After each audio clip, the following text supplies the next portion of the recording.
Live from the Marion Rose Motor Arena, the scene setter for the FST Grupa Brokerska Torun FIM Speedway Grand Prix of Poland, round number 7 of 8 in the World Championship.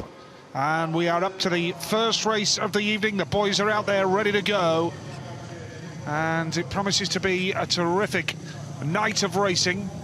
This is how the point system works, of course, with the top 8 riders going into the semi-finals, and then the final. And the final is where you make your big gains, because you open up a 2-point gap on the night over your nearest rival, however high you go in the final. A good opening lineup then. The first race of the night in the Marion Rose Motor Arena in Torun. The final weekend of the season, a shortened season, and we're about to get underway.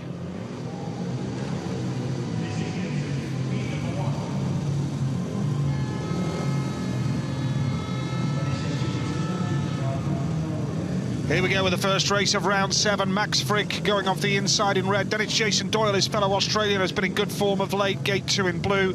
Mikkel Mikkelsen, the Dane, an injury replacement this season for Martin Smadowski off 3. And Martin Vasilik, the Slovakian, going off the outside in yellow. He's had a tricky season outside of the top 6. So this weekend, we've got the title, we've got the top 3, we've got the top 6, all to be decided. Kelvin Tatum MBE alongside me, Kelv. Looking forward to it. Yeah, very much so. We're down to the crunch time now, the last 2 rounds of the championship, and thoroughly looking forward to it. Jason Doyle has been terrific since the opening 2 rounds in Wroclaw. He's a former Torun rider, of course. He knows this place like the back of his hand. Looking for a big night tonight. Yeah, Doyle has really bounced back in some style, and away they go. First time of asking tonight. Krista Gardell is our referee, and his final weekend of FIM refereeing, by the way. And Matt Sianowski has made a good, Max Frick has made a good start here in the red helmet colour. Second in yellow is Martin Vasilik. It's Jason Doyle third in blue right now, but Max Frick looking good. It's his debut Grand Prix campaign, of course, the Australian. He's not had it all his own way, and he's under pressure here from Martin Vasilik, and a great race to open up tonight. Yeah, it runs too wide. Track has been tyre packed. He's gone wide again. He's allowed Martin Vasilik up the inside. He'll repay the compliment. Straight back up the inside. Jason Doyle didn't make a good start from gate 2 and is under pressure in 3rd place.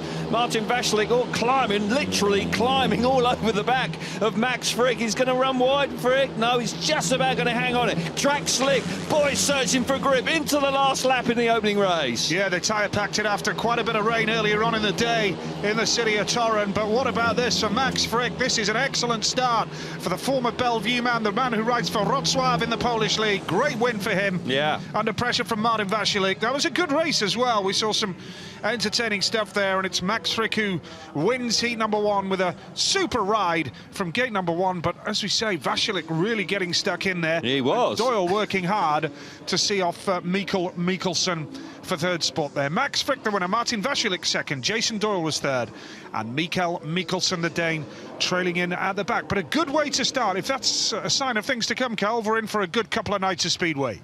Indeed we are, and it's certainly this man will be looking for a good night this evening.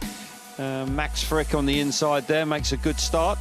Be interesting to see how Max does go, because we've got Jack Holder, the wild card, coming in, another Australian.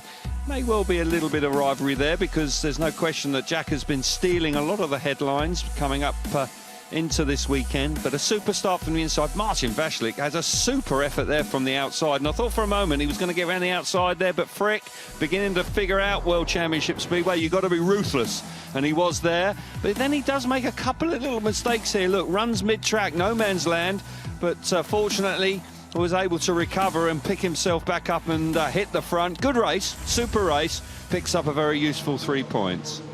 Yeah, nice ride, Max Frick, good stuff there. And Jason Doyle, by the way, a former Torun rider. They were relegated last year, but they've just won promotion straight back to the Extra League of the Torun club.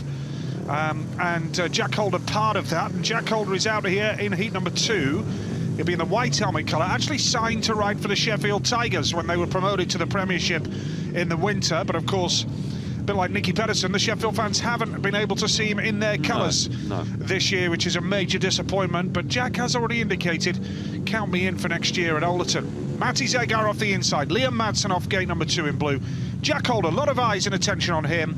And Emil Seifutinov off the outside. Yeah, well, Jack Holder is the track record holder here, so he knows how to get around this place and has ridden well here this season. And it's good that this club has come back into the Extraliga. It's a fantastic venue. Zagar on the inside there, settling down. Keep your eyes on Madsen. Won every race in the Grand Prix here last year and pushed Seifutinov right to the checkered flag. Yeah, good lineup this heat number 2. Oh, sit still, Jack. You're a little bit nervous there, the man in white, and it's Zagar who's got there first. Now, watch out for the man in yellow. No reputations there. But Jack Holder charges through.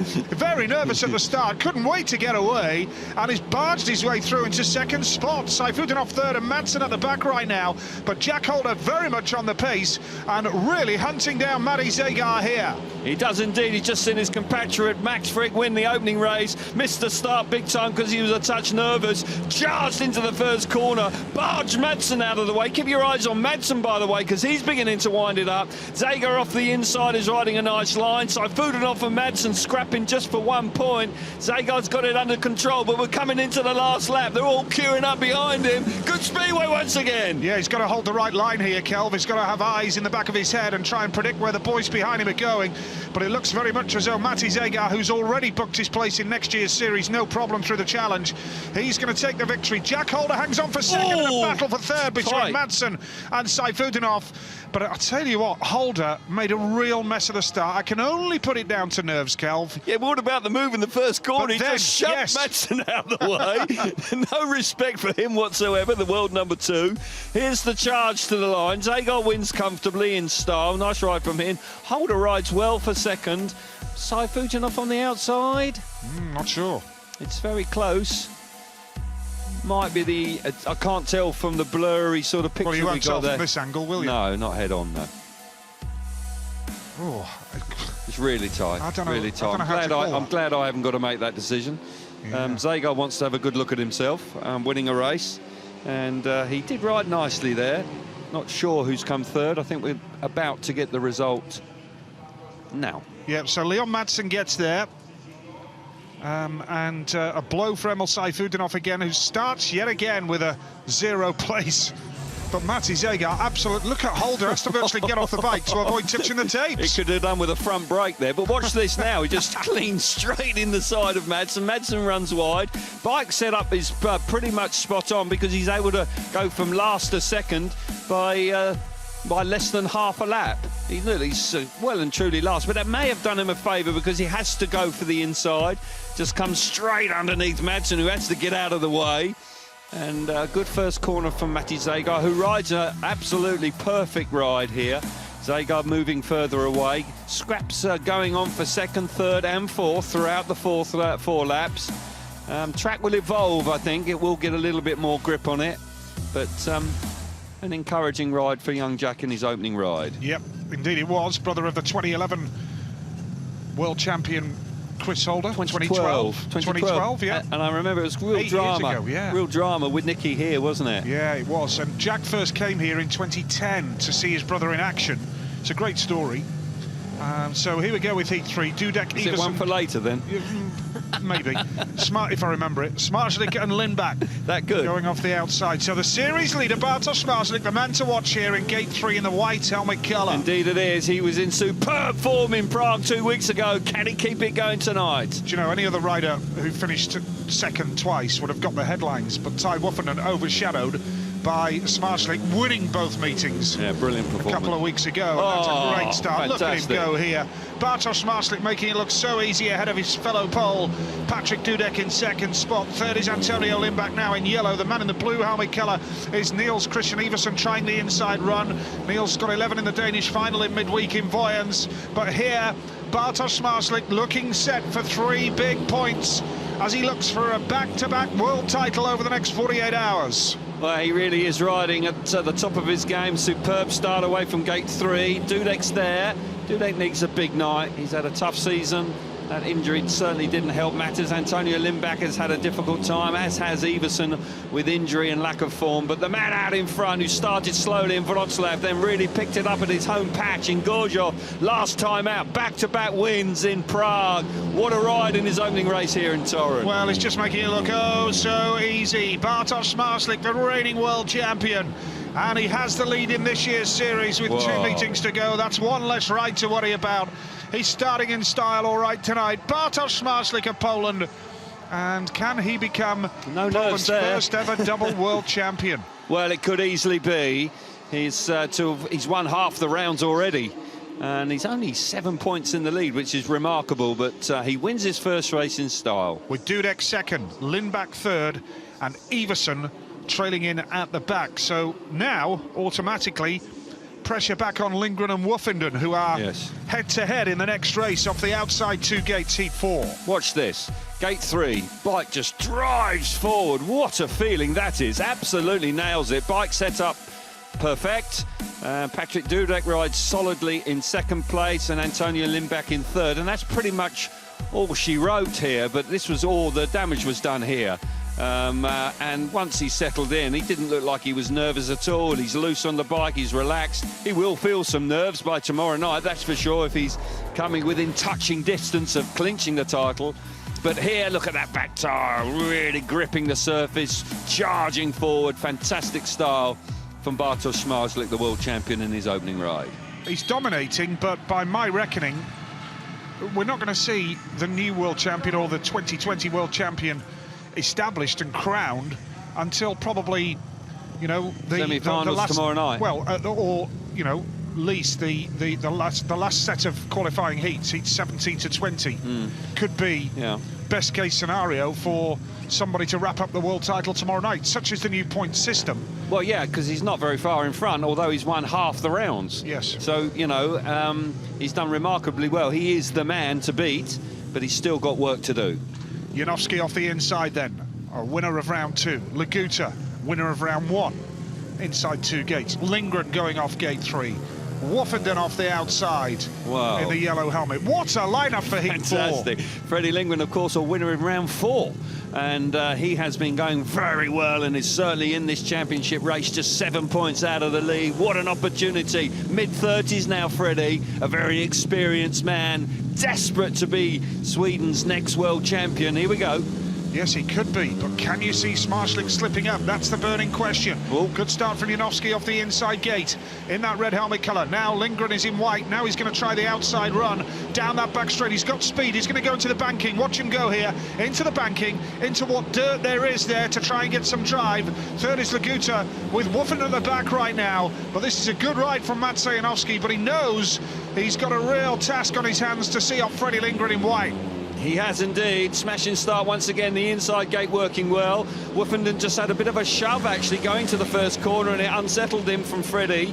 But that's the way it has turns out sometimes. Track is quite slick and not easy to overtake. Certainly here in heat number 4, it looks like it's going to remain this way. Freddie working hard.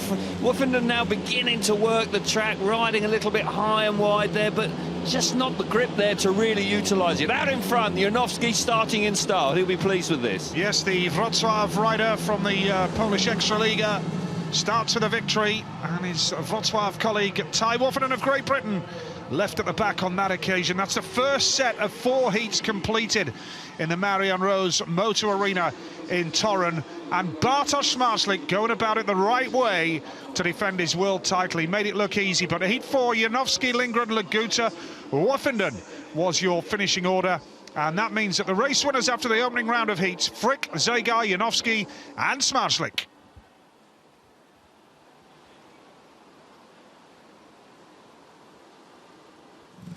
Lovely ride from Magic there. The inside gate has been the right place to be in the opening heats, that's for sure. We'll just watch this here, just a little bit untidy there as they go to the first corner. I think Woffinden thought that Freddie was going to give him a clout. It didn't actually work out that way, but it killed his run to the first corner, and he can't just quite then get amongst it as hard as he tried. Out in front, Janowski dominates the race from start to finish, really. I thought for a moment that Freddie might have found a little bit more, but at this early stage, difficult to use the full width of the track.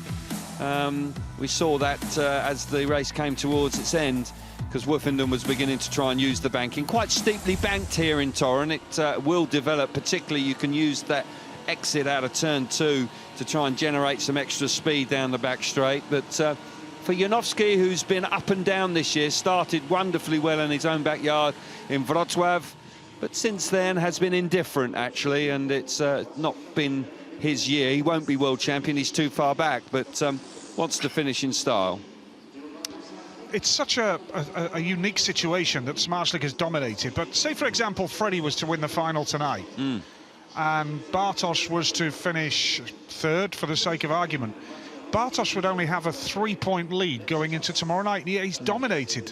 Seems a little harsh on somebody who has won most of the races and most of the rounds, where riders that aren't necessarily winning as many races, they're still in it. I think that might be something that's looked at in the future. But because he would have had, on the old point scoring system, nearly a 20-point lead coming into tonight, which he would have deserved because of the performances he's put in. Just checking, making sure that his pregnant wife is okay there on his phone. But I can assure that here in the pits for him, everything's fine at the moment after one ride. Yeah, you never had mobile phones to check when you were riding, did you? No, we didn't. It was, I don't know if there were even phones invented, Nigel, because I'm sure you'll come to the black and white bit in a minute. No, it's he's riding so well. And the performance in the final on the second night in Prague against Ty in that race, I mean, the way he rode there, it was quite breathtaking, wasn't it? It was an extraordinary ride. Madsen, who won every race here last year and closed in on the World Championship, and Smarslik actually only won by 2 points in the end, and quite remarkable that was. Yes, indeed. Heat 5 coming next. Freddie Lindgren in the pits, talking to his pit crew. The pit's behind the stand here. You come through a tunnel, a little bit like Gorzhov. But when we talk about the new point scoring system, Nigel, second place is fine. Yeah. You don't have to win races. It's all about getting into the top 8. Just got to get the top 8, because that's when the big points are handed out. So he'll be quite satisfied so far. Let's get some rider reaction now with Mats Janowski. Well, Magic, a great first heat out there, keeping Freddie and Ty at bay. Yeah, you know, it's still beginning of the night, so I'm happy to start with 3 points, but we need to stay focused and score a couple more. Yeah, for sure. Okay, tell me what the track's like. Slick. Track is slick. I hope later maybe outside will work a little bit better, but I'm glad that in my heat outside was not that good like normally is here, so was more easy to defend my first position, so we will see. Okay, and Redgate working very well out there, 3 out of the 4 winning their heat from the Redgate, but you've only got one of those Redgates which is already gone. Yeah, to be honest, gate 1 is pretty hard compared to gate 2 and gate 3, but of course it's the closest to first corner, so I was thinking it will be a little bit harder from the start, but I have good timing and everything works good, so it was okay. Perfect, thanks Magic. Thank you. Yeah, Redgate is gate 1, of course, just to clarify that for our fans around the world, and Janowski certainly making it work in heat 4. Yeah, and 3 winners from the inside gate in the first 4 races, so, you know, that was the right place to see, and it was slick, and he just confirmed that. Well, Jack, good to have you here. What did you make of your first heat? 2 points. Feeling good out there? Yeah, of course. You know, it's a lot of nerves at the moment, but yeah, he held the tapes for a long time, and you know, I didn't move. I was falling over, and I was like, and as soon as I put my foot out to sort of stop myself, the tapes went up. But you know, it sort of worked in my favour in that first corner. I was a fair bit way behind, so I cut back and managed to get a second place. Well, you know the track well here for sure. Yeah, of course, but you know, everyone does it. You know, everyone rides it like during the leagues and stuff. So it's such an easy track to ride. So it's quite hard, believe it or not, because everyone can be quite quick around here. Okay, let's talk 2021. I know you're out there to impress tonight for a wild card for next season. Is that really what you want? That's in the back of my mind, but you know, it's my first time in the full sort of night. So yeah, I just want a good night tonight and tomorrow, of course, and we'll see what happens. For sure. Enjoy it out there. No worries. Thank you. It is a good opportunity for Jack Holder. Max Frick, of course, who we are looking at there, is a permanent Grand Prix rider at the moment, but he's outside the top 6. Jack Holder has been riding very well this season. If he puts in 2 big performances tonight and tomorrow, it will give the authorities something to think about when it comes to the pick. I don't think they'll both get picked, but one of them would. And if Jack Holder makes a semi or even was to make a final and Frick doesn't do so well, then they may think of giving him a run. So an opportunity that I'm sure that Chris, his elder brother, had spoken to Jack about. He admitted he was a bit nervous there, and he was on the start. He was all untidy, wasn't he? And there's no doubt that Jack had the speed, so I expect him to do very well indeed. I beg to differ when he said he didn't move at the start. Oh, he was doing about 10 miles an hour. I think when he nearly fell over, it actually stopped him hitting the tapes. Yeah. But nonetheless, he charged into that first corner. He's had a great season, Kelv, riding in Poland in 2 leagues. He's been double figures everywhere he's gone, Jack. Yeah, so it suited him, and he's ridden really nicely. So, you know, as I say, it's a great opportunity for him with the extra picks. It will be interesting to see what happens with the Russian boys if they remain outside the top 6. I'm sure they'll go in, but there'll still be 3 left, and he may be able to have one of those. Can Woffenden make gate 1 count in the red helmet colour? Needs to. He's up against Bartosz Marslik, who's off the outside gate here. Another tremendous lineup. Heat number 5. Zagar here as well, Nige. And Frick, race winners. Yeah. Some lineup. Yep, Heat 5 coming up.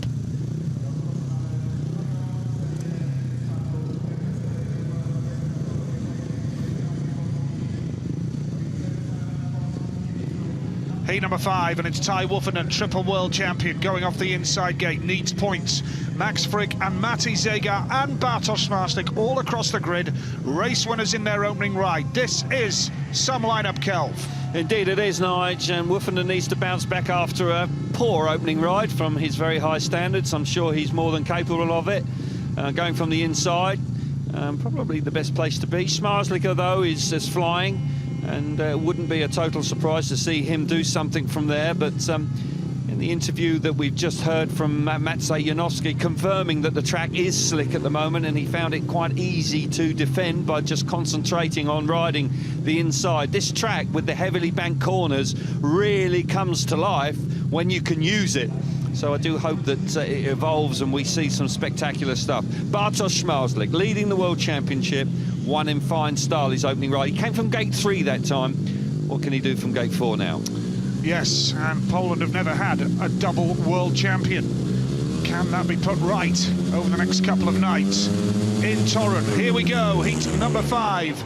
Good start from Woffenden, but look at Smarslik here going off the outside gate. Will Woffenden take him wide? He's in his room, not quite. Good move by Ty Woffenden, blocked the way for Bartosz Marslik. Woffenden now has to clamp that inside line. Oh, he's off! No! He's off! Oh, my goodness me.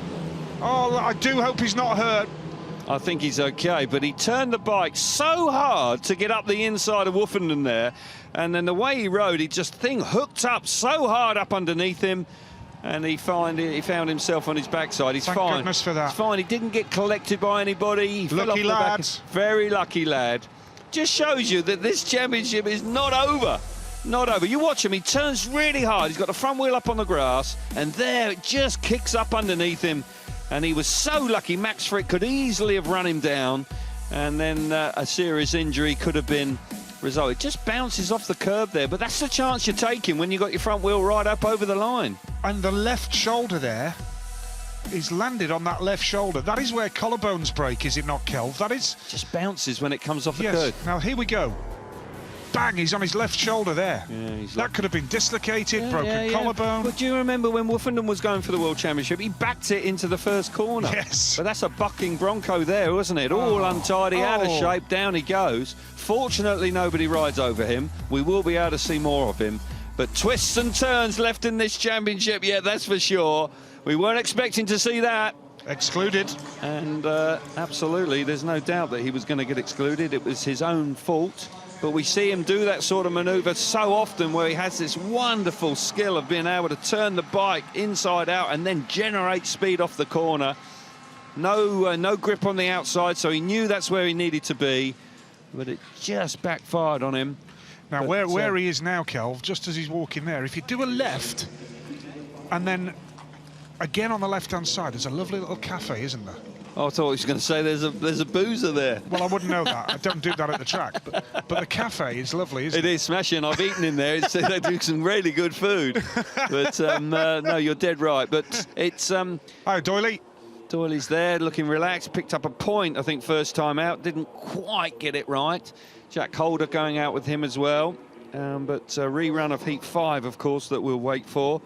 And delighted to see the World Championship leader up and about. We'll see more of him. Don't expect him to be too concerned about making the semi-finals tonight, but if he doesn't and Woofenden comes through, then things could change very quickly indeed. Yes, it just gives him something to think about. If there was any danger of any complacency whatsoever for Bartek, then that will go out of the window now. You can be sure he'll be doubly focused from here, I would think, Kelv, because he knows that there's still a job to do. Just shows you how unpredictable it can be, because he won his first race, looked like absolutely poetry in motion. There, all of a sudden, he tried to get round the outside of Ty Woofenden. That was never going to happen. No way was Woofenden going to allow him to come by. He then chopped back to the inside, and it just backfired.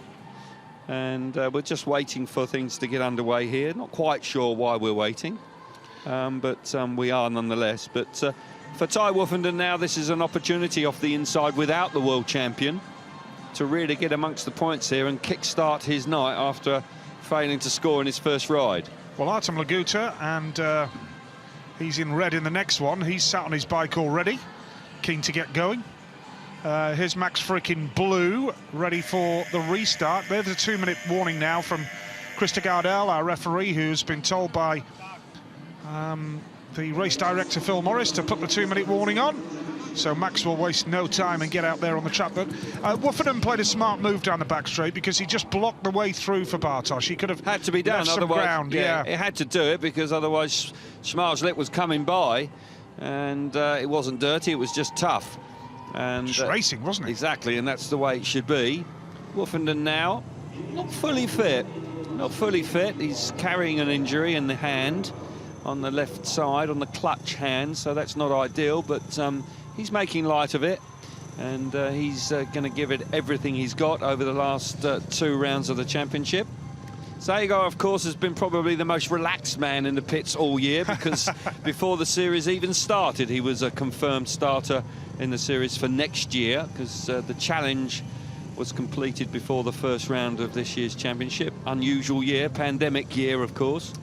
Never to be forgotten. And they normally I wish I could. Yeah, absolutely. Can we just wipe 2020 out? Just delete it. Yeah, and they normally meet, the FIM and BSI, they normally meet on this weekend, on the Sunday, to discuss picks for next year. I wonder if that will be the case this weekend. We'll find out. Woofenden then off the inside, then Frick, then Zagar. No Schmarzlik, of course, the defending champion and series leader, excluded from this restart of heat number 5. Not sure why we had such a delay there. No. Because we didn't need a replacement.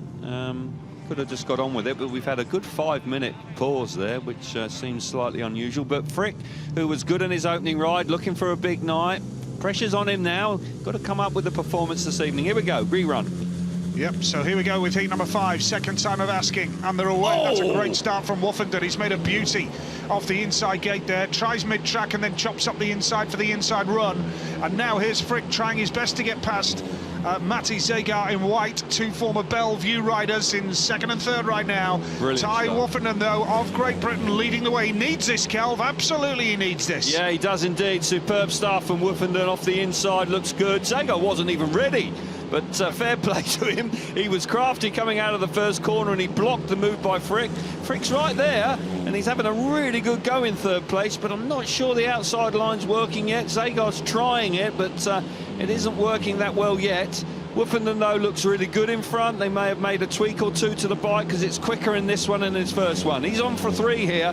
Keep our eyes on Max Frick. Can he do anything about Zagar in second place? I'm not sure he can at this stage. I think he's left himself with too much to do, and Zagar, very experienced rider, of course. Matej Zagar, he's going to take second spot.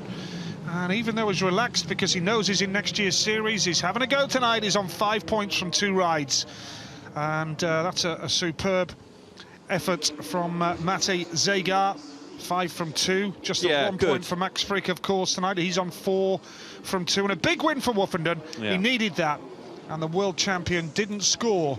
In fact, he was excluded, disqualified, thrown out of the race, whatever you want to say. Woofenden, Zagar, Frick the finishing order then, and that means that Zagar's on 5 and Woofenden rockets up with 3 points in the standings. All about getting in the top 8, of course. You've got to get enough points to get into the top 8, and that gives you a great chance later in the meeting. Oh, he nailed that. He absolutely nailed it.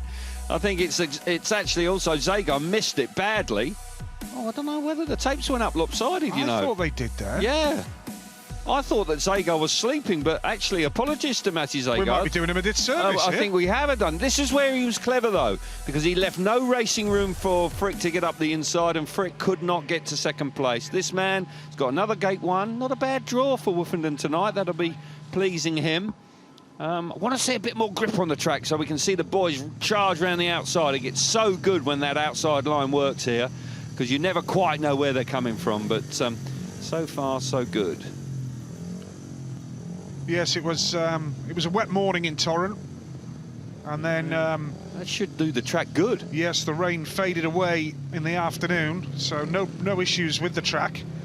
And funny enough, I watched the warm-up, which is about half an hour before the meeting starts, and there was more grip on the track then.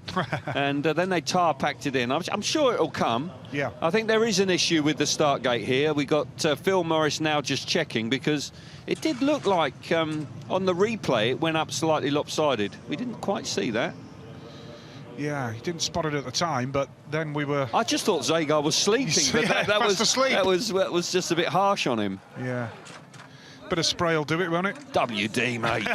Can't go racing without your WD and your duct tape.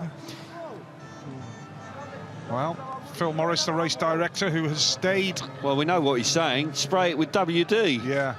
There you go. Well, that's the magic spray. The Polish version of.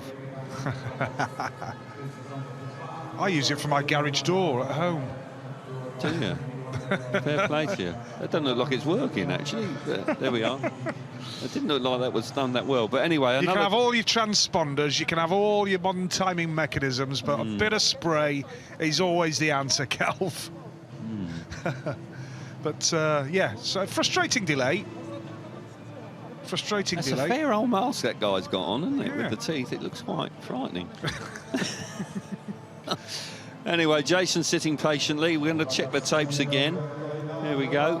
Green light on, and push the button. Lovely. We can go racing. That's good. Let's crack on, lads. Good as gold. Brand new with a bit of spray. The spray sorts it again. It's a bit like the cold sponge, isn't it, on the football pitch? It just fixes any injury out there. Remarkable. Patrick Dudek has had a difficult time this year, former world number 2 in 2017. Since then, not quite the same rider. Injury struck this year, but at the back end of last year struggled. Hasn't found that form that we saw when he pushed that man all the way when the championship was clinched down under in Melbourne that year. 2017. And Patrick, well, he's outside the top 6, and there are questions will be asked whether he will be put back in the series, because with Kasperzak already qualified. Great point. Janowski and Schmarzlik will be in the top 6. They will have 3 representatives. Will they make it 4 with this man? It will be a shame if he's not in, because he's an exciting guy. He's brilliant at his best, but he's just not been any kind of consistency that we would expect. Of course, he's had a knock or 2 along the way. Well, when he pushed Jason all the way, he won here. Oh, yes. He won here that year, so he knows how to do it. And it's just something missing at the moment. Yes, and I just don't know whether... You make a great point about Kasperzak being already in there. That doesn't do Dudek any favours when it comes to needing a pick. No, it doesn't. You know, will they put 4 riders in? And then when they have wild cards next year, if we're back to normal, then you'll have 5 representatives from one country in potentially 2 or 3 Grand Prix. I'm not sure that'll go down well everywhere. Certainly in Poland it will, but outside Poland it might not. Laguta, Dudek, Doyle, Holder the wild card in Torun. So a couple of Australians off the outside 2 gate positions here in this one. And Jason Doyle, the vastly experienced Grand Prix rider and former world champion, and the new kid on the block, if you like. Yeah, well, they were teammates last year, weren't they, of course, because they both rode here. Jason moved on to Czestochowa because wanted to remain in the Extraliga. Jack and Chris Holder remained loyal to Torun, and they have bounced back in fine style this year, and that's good news. Here we go, settling down now. Yep, here we go. Heat number 6 in the Marianne Rose Motor Arena in Torun, the traditional end-of-season venue. Jack's nervous. Yeah, sit still this time, Jack. And away they go, no problem this time. And it's Jason Doyle off 3. He's going to go high into the dirt. Can he get the drive down the back straight? Look at Jack Holder here. Brilliant. Wheel to wheel down the back straight. And the man in red is Artem Laguta holding on there. Holder's putting pressure on. Here comes Doyle round the outside. Good speedway. They're all bunched up here. And really, Jason Doyle working overtime to keep his fellow countrymen at bay here at the same time as trying to hunt down Artem Laguta. 3 abreast down the back straight on the opening lap. I thought for a moment Holder was going to charge between them and hit the front, not quite managing to do it. Artem Laguta hugging the inside, now being put under a massive pressure from Doyle. Doyle working hard in second place, just moving off the line, trying to find a little bit of extra grip, extra speed to get himself to the front. Laguta, though, he likes these sort of conditions. He's a starter, he likes it slick, he's out in front, should win from there. Yeah, he should do from here. Be a major surprise if he was to let that slip now, but Doyle will keep it wound on, you can be sure of that. But there's not enough there really to encourage Doyle to pass Laguta at this stage of the meeting. But you can't move off the line, Nige, because you go backwards, and we heard it from Janowski, but Laguta off the inside rides a clever line, picks up a nice win for him. And the hard charge in Aussie Doyle in second place just couldn't get to him. No, and a point for Jack Holder with Patrick Dudek at the back once again here. 2 points from 2 rides for the former world number 2, Patrick Dudek. And Laguta now on to 4 points with that race win in heat number 6. That was a good ride from Laguta because he had both Holder and Doyle all over him. He did indeed, and initially Jason Doyle made a very good start from gate 3, but elected to go mid-track. Look at this, 3 abreast, and I thought for a moment that young Jack Holder was going to be able to squeeze between the 2 of them, but it wasn't quite to be. We see it again. The bike from Jason Doyle goes forward really nicely. I think if he could do this again, he'd go straight to the curb. But he allows the bike to run mid-track expecting grip, and there is none. And he's vulnerable there and very nearly gets relegated to 3rd place. It's only sheer determination. There is contact. It got untidy. Could have got very untidy. We've seen some big crashes going into turn 3 in previous seasons. Out in front, though, Laguta's holding that inside. He's a tidy rider, and these sort of conditions will suit him. And the Russian picks up his first win of the night. He'll be pleased with that. And Jason Doyle picks up a solid 2nd place. Big smiles from Artem Laguta. And after winning the opening night of the series, has been indifferent since, but these conditions will suit him. Well, here we have Niels Christian Iversen off the inside gate in red, rode in that Danish final in Voyens on Wednesday when they were only allowed 350 spectators. He got 11 points, wasn't enough. Anders Thompson is the new Danish champion. Congratulations to him. It's Iversen off the inside. Mats Janowski going off 2, a winner first time out. Leon Madsen, another Dane off 3, and another Dane, Mikkel Mikkelsen, going off the outside gate. The only footage I've seen of the Danish championship is Nicky Pedersen hitting the fence and then coming back across and clipping the back of Kenneth Bjerre. And it was quite a dramatic incident in Voyens. Shame they couldn't have had more people in there, because I know Jakob Olsen and the team would have worked so hard. But congratulations to Anders Thompson, a good result for him. Heat number 7 it is in Torun then, and away from the start in blue, Janowski, the pole, has that advantage early on here. Now watch out for Madsen in white, driving round the outside, and now he's going into the banking. Can he get drive on Janowski with Niels Christian Iversen third, Mikkel Mikkelsen at the back? Madsen is winding it on, and he's still keeping Janowski under a little bit of pressure here down that back straight. Yeah, Madsen coming on strong. Janowski good away from gate 2, riding that inside. Madsen's got speed, very nearly runs in the back of him. Madsen should pass him in a minute. Because he's got the speed. Maybe here he goes. Now, yeah, he's done him now. It was inevitable. You could see it. He had so much more speed. And again, these sort of conditions will suit Leon. He's out in front. Maybe that outside just beginning to work. But for Leon Madsen, this was a fine ride. Spectacular stuff from him. Yeah, lovely ride from Leon Madsen. He's done everything right there, picking the right part at the track at the right time as well. It's a win for Leon Madsen. And Mikkel Mikkelsen just stole third away there from Niels Christian Iversen. Mats Janowski in second spot. A disappointing night for Iversen so far, but Madsen with a really smart ride there. Very good to see as well. A pass and a good move and 3 well-worked points Very for good. Leon Madsen. Excellent. Very good indeed. And Leon Madsen, who was in sparkling form here last year, of course. Similar sort of conditions, I'd say, and he wound it on, didn't get away that well, but he had speed, and after a couple of laps the writing was on the wall for Maciej Janowski, who makes a great start initially from gate 2, hugs the inside. You see how Leon rides. He sits right up on top of the bike, he puts his steel shoe on top of his chain guard, and he gets the bike right on the full footprint of the tyre. And when tracks are like this, where they're quite consistent with not too much grip, he generates speed where others don't. And you saw the momentum he gained here. He just generated more and more. Now, you see him, he sits back on it with his foot on the chain guard. And look at that, he gets the tyre really working well. And that was a clear example of how he gained extra speed and extra grip. And it worked a treat for him. And then at the back, Mikkel Mikkelsen in yellow getting the better of Niels Christian Iversen, which will be a major disappointment for Niels. Iversen wants this season over. Yeah. It's been a tough campaign, injury, lack of racing. It just hasn't worked for him.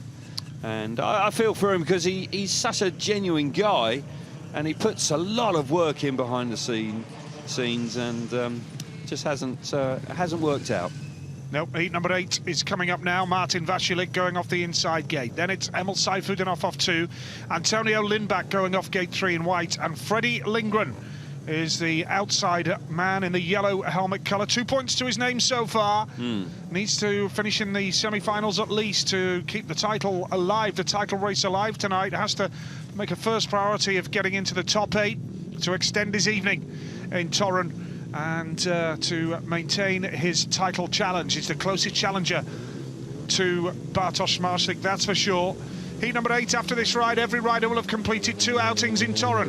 And a little bit of a nervy, edgy start from Vasilik off the inside gate, and Seifudenov's got there in blue. Good move from Emil Seifudenov. Watch out for Freddie Lindgren now in yellow as he charges through the field. He was in last place, he's gone through into second, and now Vasilik will try the run up the inside, but Lindgren's got speed and he's hanging on for second spot right now. It's Seifudenov up top, then it's Lindgren, and then it's Vasilik. Yeah, Martin Vasilik made a big hole for Freddie, who then said thank you very much and charged up the inside and came roaring into second place. And he's probably stamped his authority on that. But the man away from the tapes was Seifudenov, absolutely jet propelled. And really and truly, I can't see him being beaten from there. He's pulling away nicely.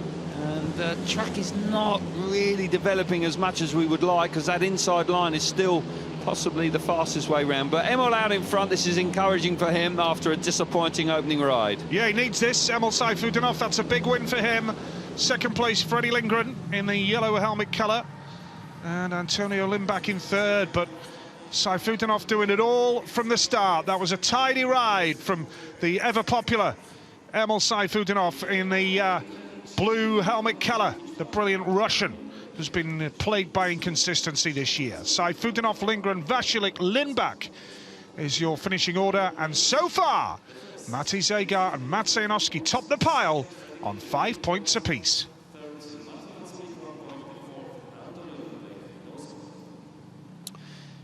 Yeah, nice ride from the Russian rocket there. He'll be pleased after a poor ride first time out. And Freddie Lindgren here, we'll watch him through the first corner. It just kind of works out for him because Martin Vashlik here pushes Antonio Lindbeck wide. And of course, then you're able to make that long straight, and he comes charging up the inside into turn 3. Just about hangs on to it, so he was able to manage to hang on to second place. There was no way he was going to catch Saifutinov, who'd stolen the march. And truth, the race was won by the time they got out of the first corner, really. Martin Vashlik there trying to hang on to second place, actually ends up getting passed for second because Freddie's a smart customer these days, of course. See it here now, he's nowhere, but then all of a sudden it all opens up lovely for him, and he just allows the bike to charge through, as you should. That's exactly what he should have done, and he pulled it off because Martin can't quite repay the compliment. But for Emil Saifutinov, who's had a difficult time, it's going to be difficult for him to make the top 6 as well.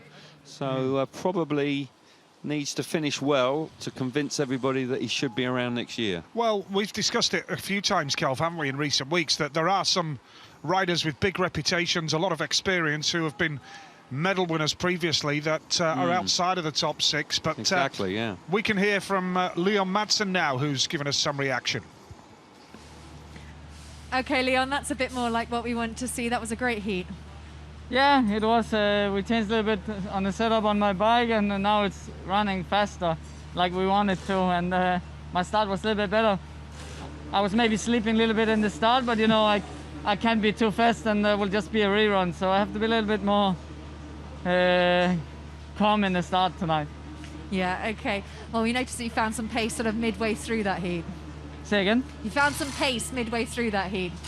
Yeah, my bike did the work. You know, it's always more easy when you're confident on your bike. You feel it's running fast. You don't have to fight with the bike, so it's more easy than to attack the guy in front. And yeah, I'm pleased with the last hit. Okay, did the track change much in between the grading? I feel so. I feel in the first race it was much more slippery. It was more wet. Hopefully they won't water the tracks as much now the rest of the evening, and we can have a better racetrack, in my opinion. All right, thanks, Leon. Thank you.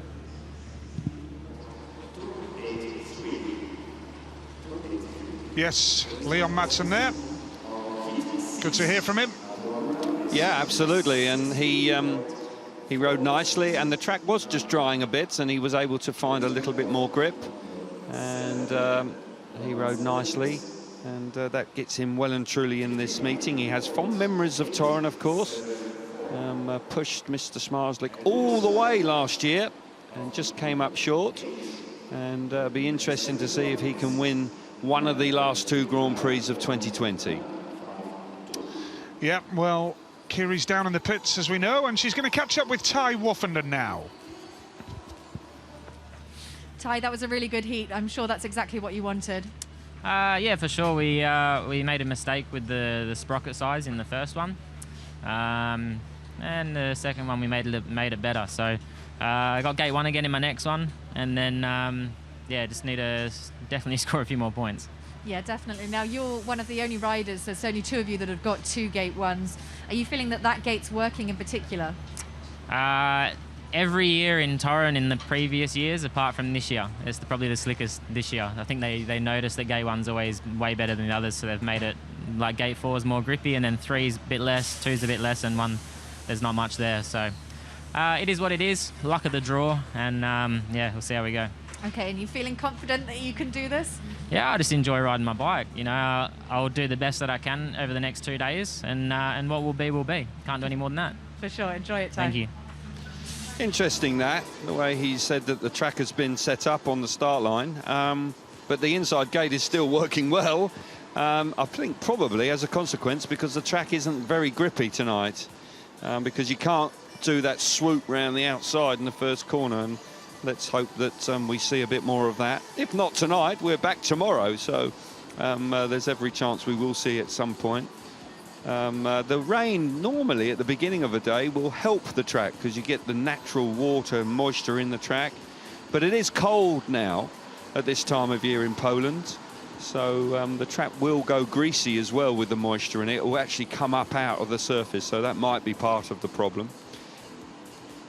Yeah, and when we saw that panoramic shot of the stadium there, Kelv, interesting point that they extended the roof over the bends, didn't they, here, from the original build.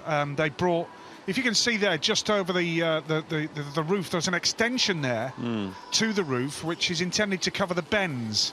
It just about does. It just about does. Yeah, just right on the curb. It just, you'll see a bit of rain, but it's a lovely stadium, and it's always a great place to finish the series.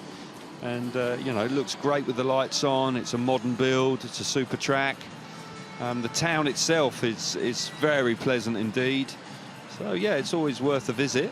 Not always when a pandemic is on, but certainly when there's no. Look at this. They are actually allowing the track to be, maybe just allow a little bit more material to develop a little bit wider. Yeah, they're just scraping it a bit there. So we may well see things change now moving forward, because don't often see that. But it'll be interesting to see how that enables the boys to chase the dirt a bit. Well, I can confirm information from the pits as well, is that Mate Zegaard did actually raise the issue of the starting gate not going up equally on the outside, and it So was Mate complaining to Phil Morris that that got the attention of the situation. Yeah, you know, as a rider, if it is, and as a commentator, we got it. Well, I got it wrong, because I thought he was just missed it, but he didn't. He went when his tape went, but the inside went a bit earlier. We've got the got some fairly got some proper work going on the track now, Nige, and be interesting to see how it develops. Track, Zegaard looking good after 2 races, Janowski as well. Madsen, I think he's going to be a potential winner tonight, Madsen, if it stays reasonably slick. Laguta also will be a threat. Woofenden and Smarslick, obviously Smarslick's got to be patient and just get himself back in the meeting after that mishap he had in his second ride. But I don't expect too much drama from him. I fully expect him to regain his composure and push on for the semi-finals. Young Jack Holder, it's very tight there after 2 rides, very tight indeed.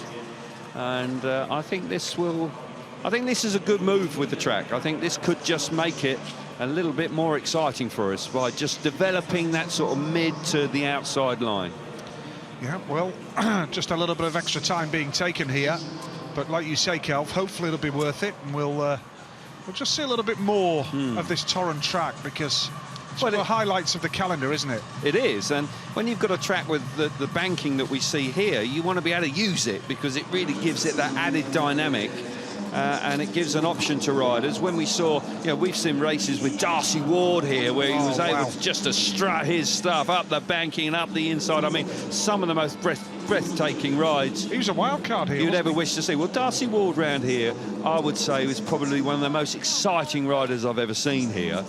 And I do hope he's watching. I'm sure he is. And good morning to you, Darcy, because you certainly thrilled us royally when you were riding here. It was fantastic to watch. Huge miss in the Grand Prix series, Darcy. There's no question about that.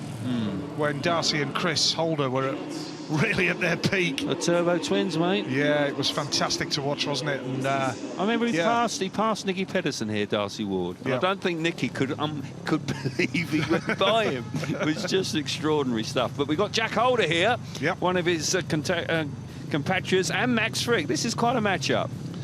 It is. It's another good lineup. And heat number 9 as we begin our 3rd round of heats. Freddie Lindgren's in this one as well. So he's looking for points to progress through to the useful lineup, semi-finals. Yeah, real handy lineup here.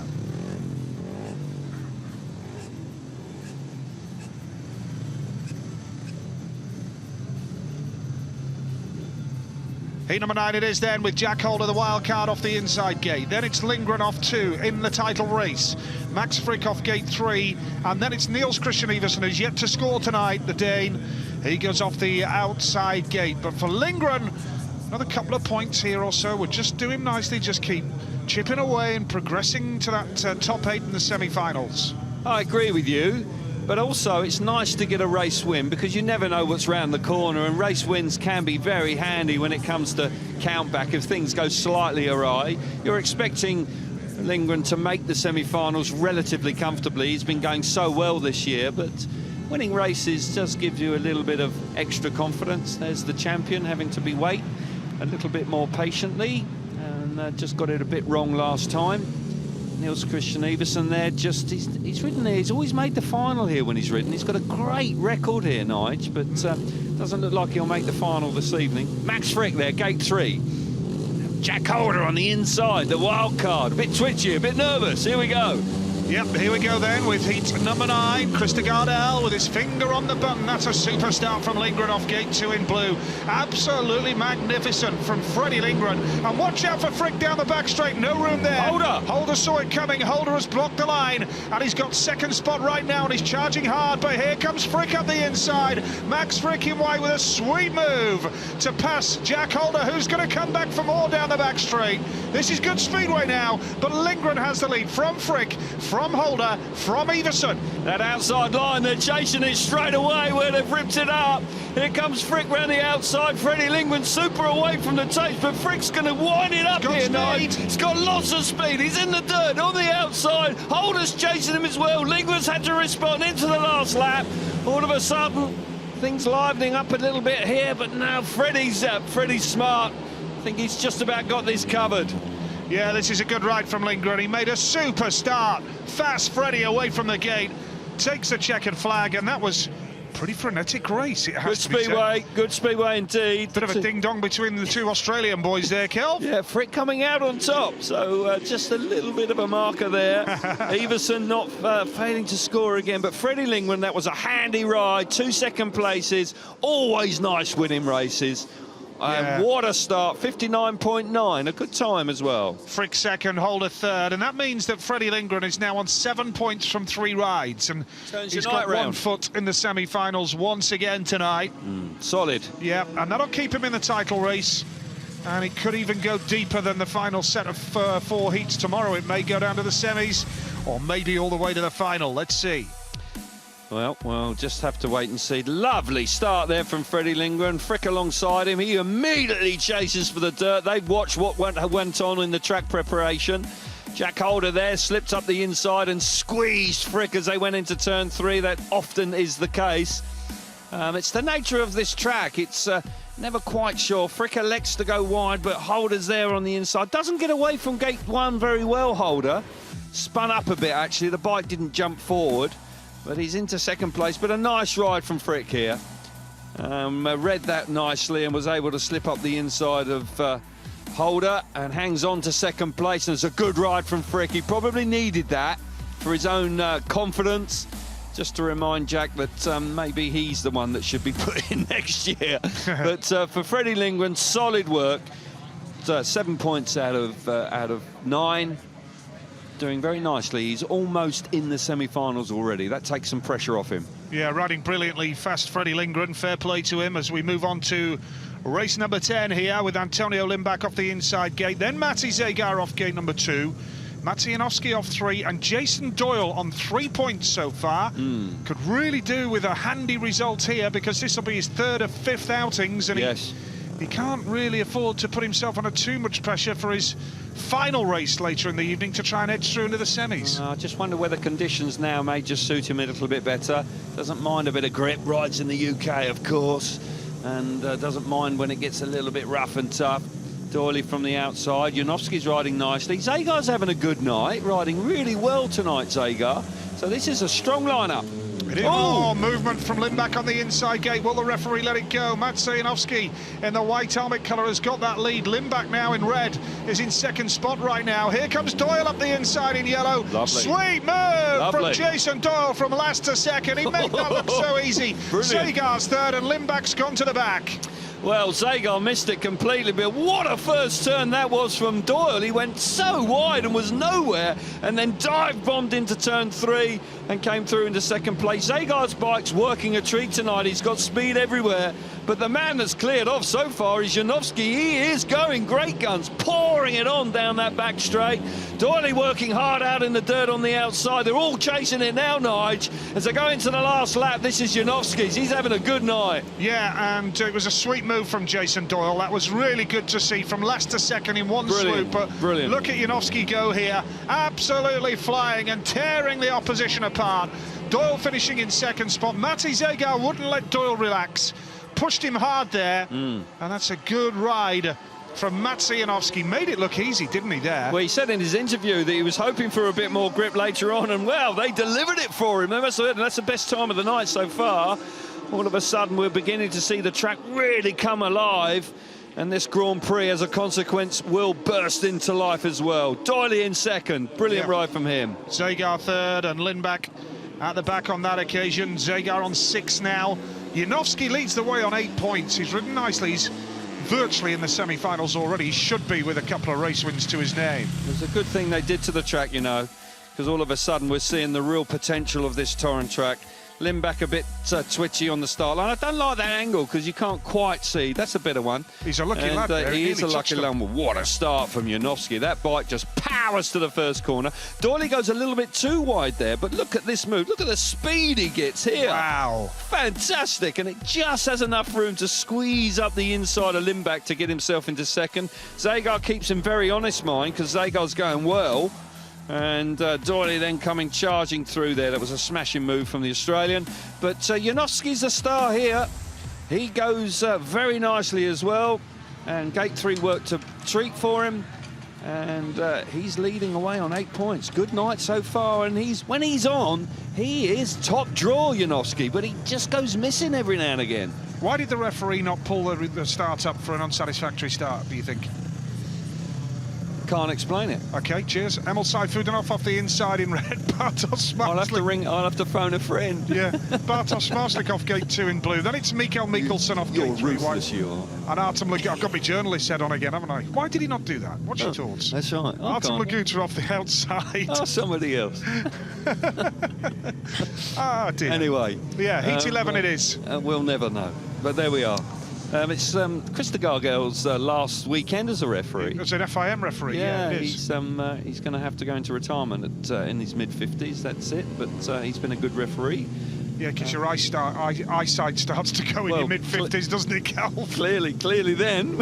He didn't put it back. He saw nothing wrong with it. Smarslik's out here. This is important. The world champion's on the start line. Can he bounce back? Yep, he's in the blue helmet colour. Smarslik off the second gate, and it's Saifudanov has made a lovely start in red. Now has Smarslik got the speed down the back straight? He has to get the better. And Mikkelsen and up the inside, but Saifudanov closes the door on the inside run there. It's Saifudanov from Smarslik. Battle at the back here. Mikkelsen just getting the better of Laguta. That was really tight as they went into turn 3 because Mikkelsen's coming, but Saifudanov's worked it out.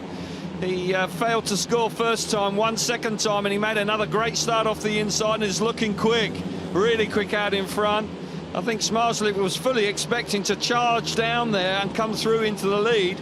Not out of it. He's running high and wide as they go into the last turn, but certainly Saifudanov looking really good in front here. Yeah, you'd expect Saifudanov to see the job through from here, but Smarslik has got a lot of speed, we know that, but Emil is riding a nice line. He is indeed. And I think that's what's going to see him through here. Inside run, down to the line we go. Smarslik second, and Laguta, I think, may just have got third there. Yeah, it was really tight with Laguta. Yes. And Smarslik's at 2 points for him. It's not having a great night now. He's on to 5 from 3, yeah. 5 from 3. Still time to be done. Lovely ride from Emil. He's got 2 rides left, Kelv. Yeah, should do it. Should do it. No real alarm bells yet. But for Saifudanov, after failing to score, he's had 2 back-to-back wins. Lovely. Indeed, Saifudanov the winner. 6 points for him now then, and he's comfortably in the top 8. Laguta third then? Yes. It was, yeah. Good ride. Yep, Artem Laguta on the line, and Mikkelsen trailed in at the back. He'll be absolutely devastated about that, Mikael, for letting points slip. But what about Emil Saifudanov? He's a great enigma of the championship this year. He's brilliant 1 minute. He's hit or bust. Hit or miss, yeah. Hit or miss. But look at it. He certainly hits here because the inside gate works a treat for him. Look at that. I tell you, that's so tight. He took a chance there, Smarslik. Coming round the outside, Nige. This was really, really close as they go into turn 3, first lap. Hope we see it again, because Mikkelsen's on the inside here. There isn't a lot of racing room here, I tell you. And there, was actually nearly running in the back of Saifudanov that was the concern. But he's got these fantastic reactions, but the Russian pushes on and wins nicely. Smarslik, well, he'll be just relieved that he completes the 4 laps. And Laguta stealing third off of Mikkelsen on the run to the line on the last lap. But for that man, 6 out of 9, all of a sudden his meeting's on track. and the team have figured out what they got wrong in the first race, because the next two have worked a treat. Yeah, well, I can tell you the World Under-21 final took place today in Pardubice in the Czech Republic. And the new World Under-21 champion is Jamin Lindsay of Australia. Do you know, he's been having a great season for Lejno, and he's been coming of age in the Extraliga, and no real surprise. 4th place, Great Britain's Dan Bewley.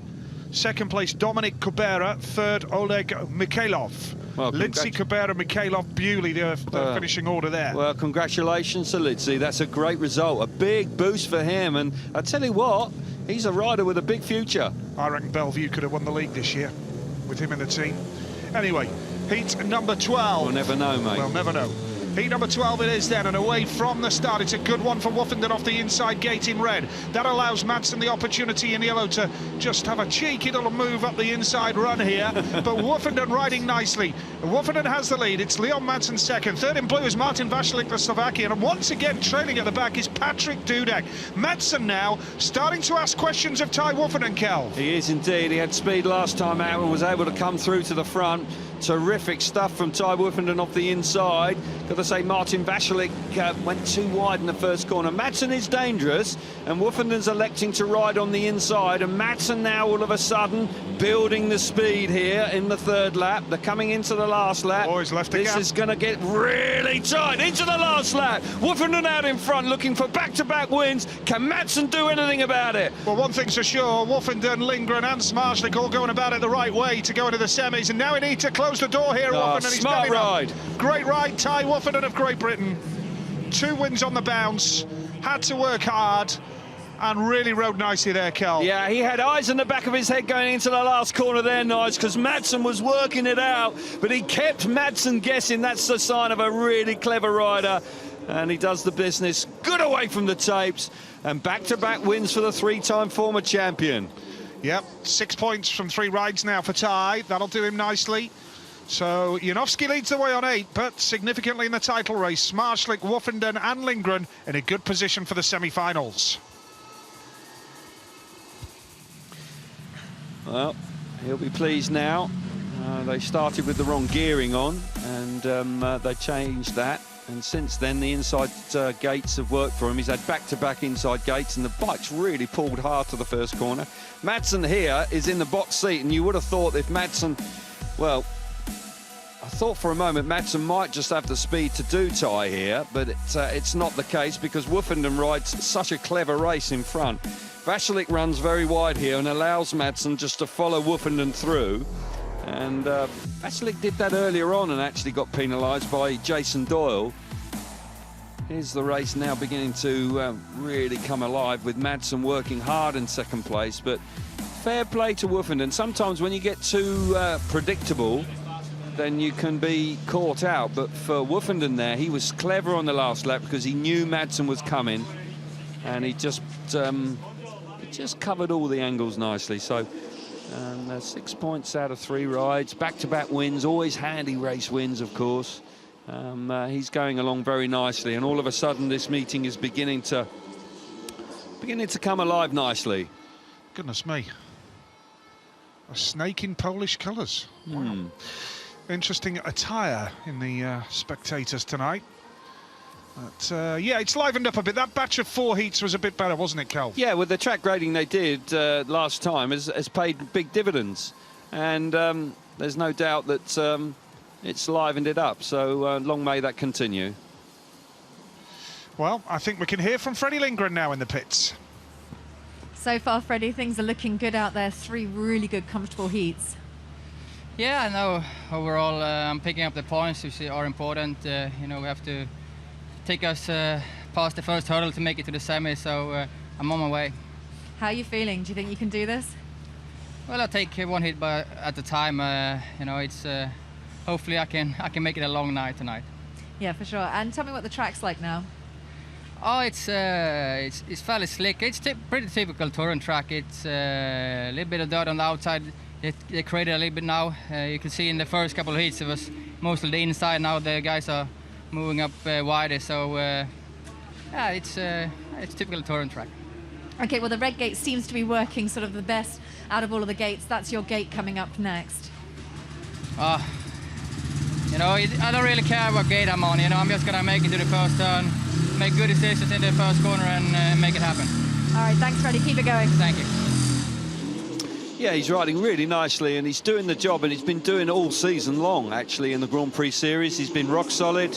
He's giving himself a really good chance of being crowned world champion this year, and taking one race at a time is sensible as well. He's not getting ahead of himself, which is the right way to be. He's not looking too far to the future, just basically living in the present. And no, he's a major threat for Smarslik, that's for sure. Yeah, so it is a shame to see all the empty seats in Torun tonight, but it's better to see a crowd in than no crowd at all. Of course, plans in the UK to reintroduce spectators to sporting stadia have been put on hold for the time being. Well, at least we do have a crowd for this Grand Prix tonight, like we did in Prague, like we have in Gorzów and Wrocław as well. And it is a beautiful setting, a great stadium. And you know, in the shadows of the main square as well. It's a perfect Grand Prix venue. It's just on the outskirts of town, and it's a lovely spot. They sold the old stadium, which is now a shopping centre down the road, and just down the road, which is a shopping mall actually now. And they moved just about a kilometre up the road, and they've got a brand new stadium, which is a fantastic place. But the town itself is also very nice as well. Always a delight to visit Torun. Let's get some more rider reaction now. Emil, 2 really good heats out there, but the first one not so good. Did you change your setup between the first and the second?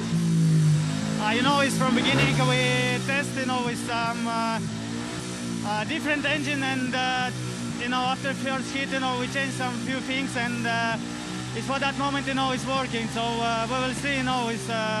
I just want, you know, is to be focused and continue, you know, that fight. Okay, sorry, Emma, I was struggling to hear you out there, but tell me, it must be nice to see the fans, a really good effect from the fans out there.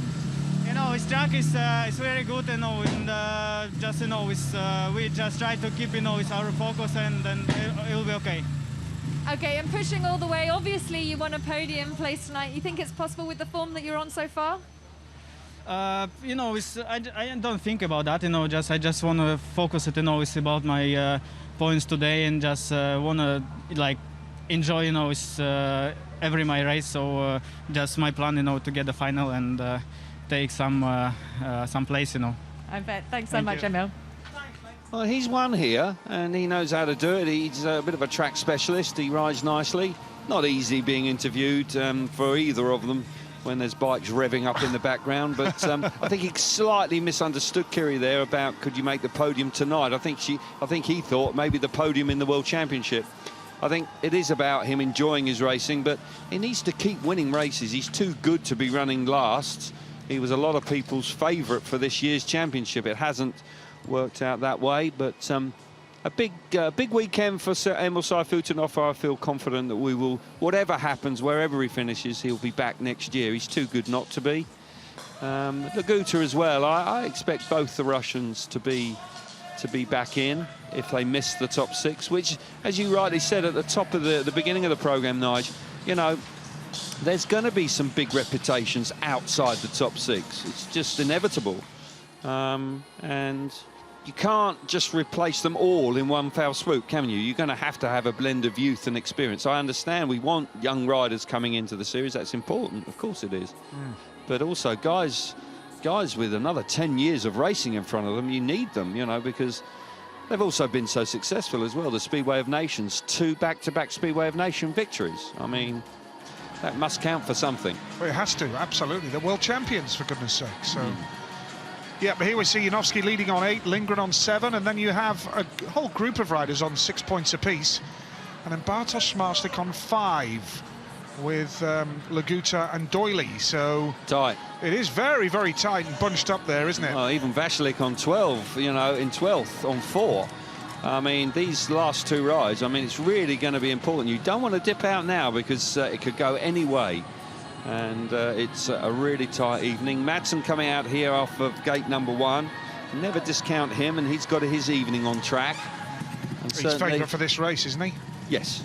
Yes, although Laguta is also a potential winner. I actually fancied Laguta or Madsen to win tonight. I think that they are potential Grand Prix winners because this sort of track suits them. And Madsen last year, he was stunning. He was just unbeatable, wasn't he? I mean, he had so much speed. So Leon beginning to find his form. Not quite as dominant as he was last year, but hasn't been quite as fit, I don't think. No, the inside gate should suit him here. Absolutely right. Madsen should make the start off the inside gate, but we'll see. It's another good lineup here. Heat 12, Heat 13 even follows Heat 12, and Heat 13 is next, because we've had Heat 12. Here we go. Have a rerun of Heat 12.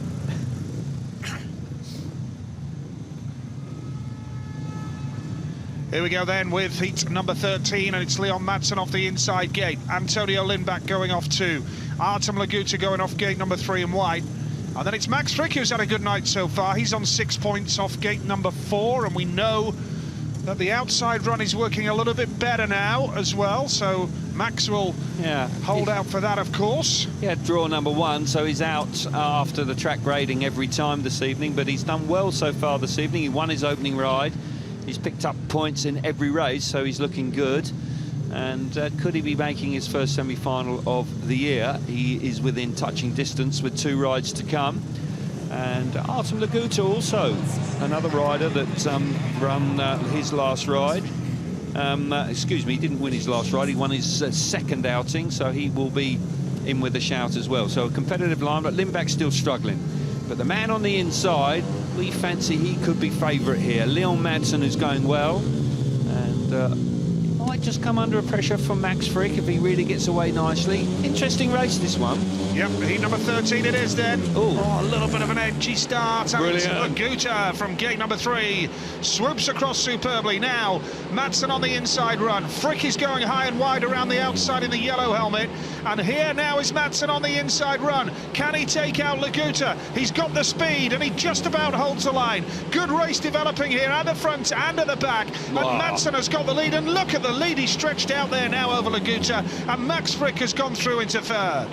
Yeah, well, Laguta left the door open there and then panicked when he saw Leon Madsen come alongside him and actually shut the throttle. He should have just kept it on and probably would have stayed out in front. It's not to be. Madsen now takes advantage of that and is pulling away out in front, and the favourite in our minds for the race is proving to be. He's into the last lap, should win from there. Laguta, well, 2nd place is better than nothing.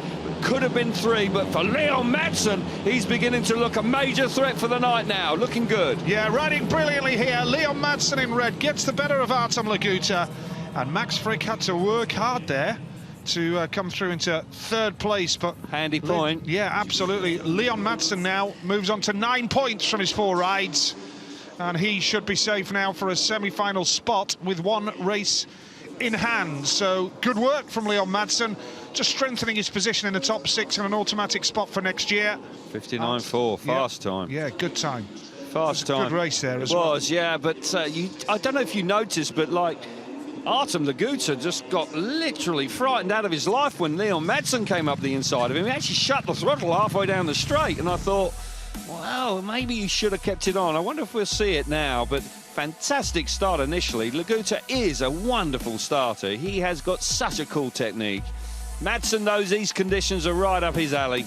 Max Frick coming through into 3rd place. He works hard, he goes very wide. No, we don't quite see it. We're seeing the start again. Frick from the outside. His start's made to look particularly poor because Laguta made such a good one from gate 3, and he hits the front, and you would have thought he would win from there. But now he runs wide here, and that allows Leon to come up the inside. And now he gets there, and he just shuts the throttle off. He's not quite sure what Madsen's going to do. And now when you see the replay, you understand why, because Madsen was a bit untidy. Stay out of trouble. To stay out of trouble, so he was probably wise to do so. I thought that maybe he could have kept it on, but Leon and Laguta doing nicely. But this man is in this, and when he gets confidence, he's dangerous, and he's got very good memories of this place from last year, of course. Look at this for a lineup. Heat number 14. Jason Doyle off the inside gate. Then it's Ty Woffenden on 6 points. Emil Seifunden off on 6 points as well. And both Emil and Ty, identical scoreline. Started with a 0 and then 2 straight wins to their name. And then Niels Christian Iversen, who's had an awful night so far. He goes off the outside. Jacko, who is mainstay of Ty Woofenen's pit crew, in the pits watching on. He runs the show. 14, he does indeed, yeah. Here we go. This could be quite a lineup here. Well, it is quite a lineup, and Seifutenhoff and Woofenden going great guns in their last 2 outings. Here we go. See which way this goes. Could be a tear up this one, and it's a good start from Doyle off gate 1 in red. Now Seifutenhoff is going to try the outside run down that back straight. Woofenen's just having a go on the inside run. Here comes Seifutenhoff up the inside of Jason Doyle. Doyle will go wide and try and get the speed in the drive, but Seifutenhoff is on fire. Seifutenhoff, Doyle, Woofenden, Iversen, that is the way they are right now, and look at Emil Seifutenhoff go. Fabulous stuff from Emil. Certainly they made a few tweaks after the first ride, and that bike is flying out in front. Doyle off the inside made the start initially, but he had no answers for the Russian rocket. Woofenden there working hard in 3rd place, with Iversen now tailed off out the back. But this looks like it's going to go 3 on the spin for Emil Seifutenhoff. Really beginning to work it out in front. Doyle hanging on for 2nd place. Can Woofenden do anything about it? Don't think he can from there now. No, Doyle's riding a good line here. He knows exactly where to put the bike. And now Woofenden will have one last go up the inside, but it's not enough there for him. And it's a win for Emil Seifutenhoff, who makes it 3 on the bounce. 9 points from 4 rides. Nice riding. 9 points from his last 3 rides. Brilliant rides. Yes. From Emil Seifutenhoff. Couple of points for Jason Doyle there as well. Puts him on to 7, and 1 point for Woofenden puts him on to 7 as well. Iversen still yet to trouble the scorers. He'll just want this night over with as quickly as possible, I'm sure.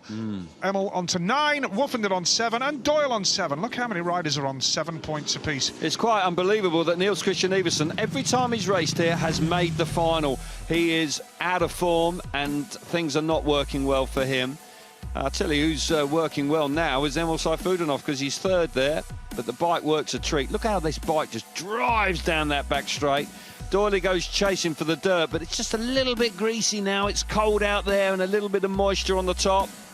And his bike didn't hook up as much as he would have liked, and this man's bike is now working a treat. And when they get it right, you know, Emil Seifutenhoff is genuine world class, but they don't get it right often enough, in my opinion. And otherwise he would be a major threat to be world champion. And all of a sudden he's looking good. And Ty Woofenden on the inside there just misses out this time, with Doyle riding a strong race to finish in 2nd place. This is the action where we see Seifutenhoff coming through to pick up the win. And he's a lovely rider, he really is.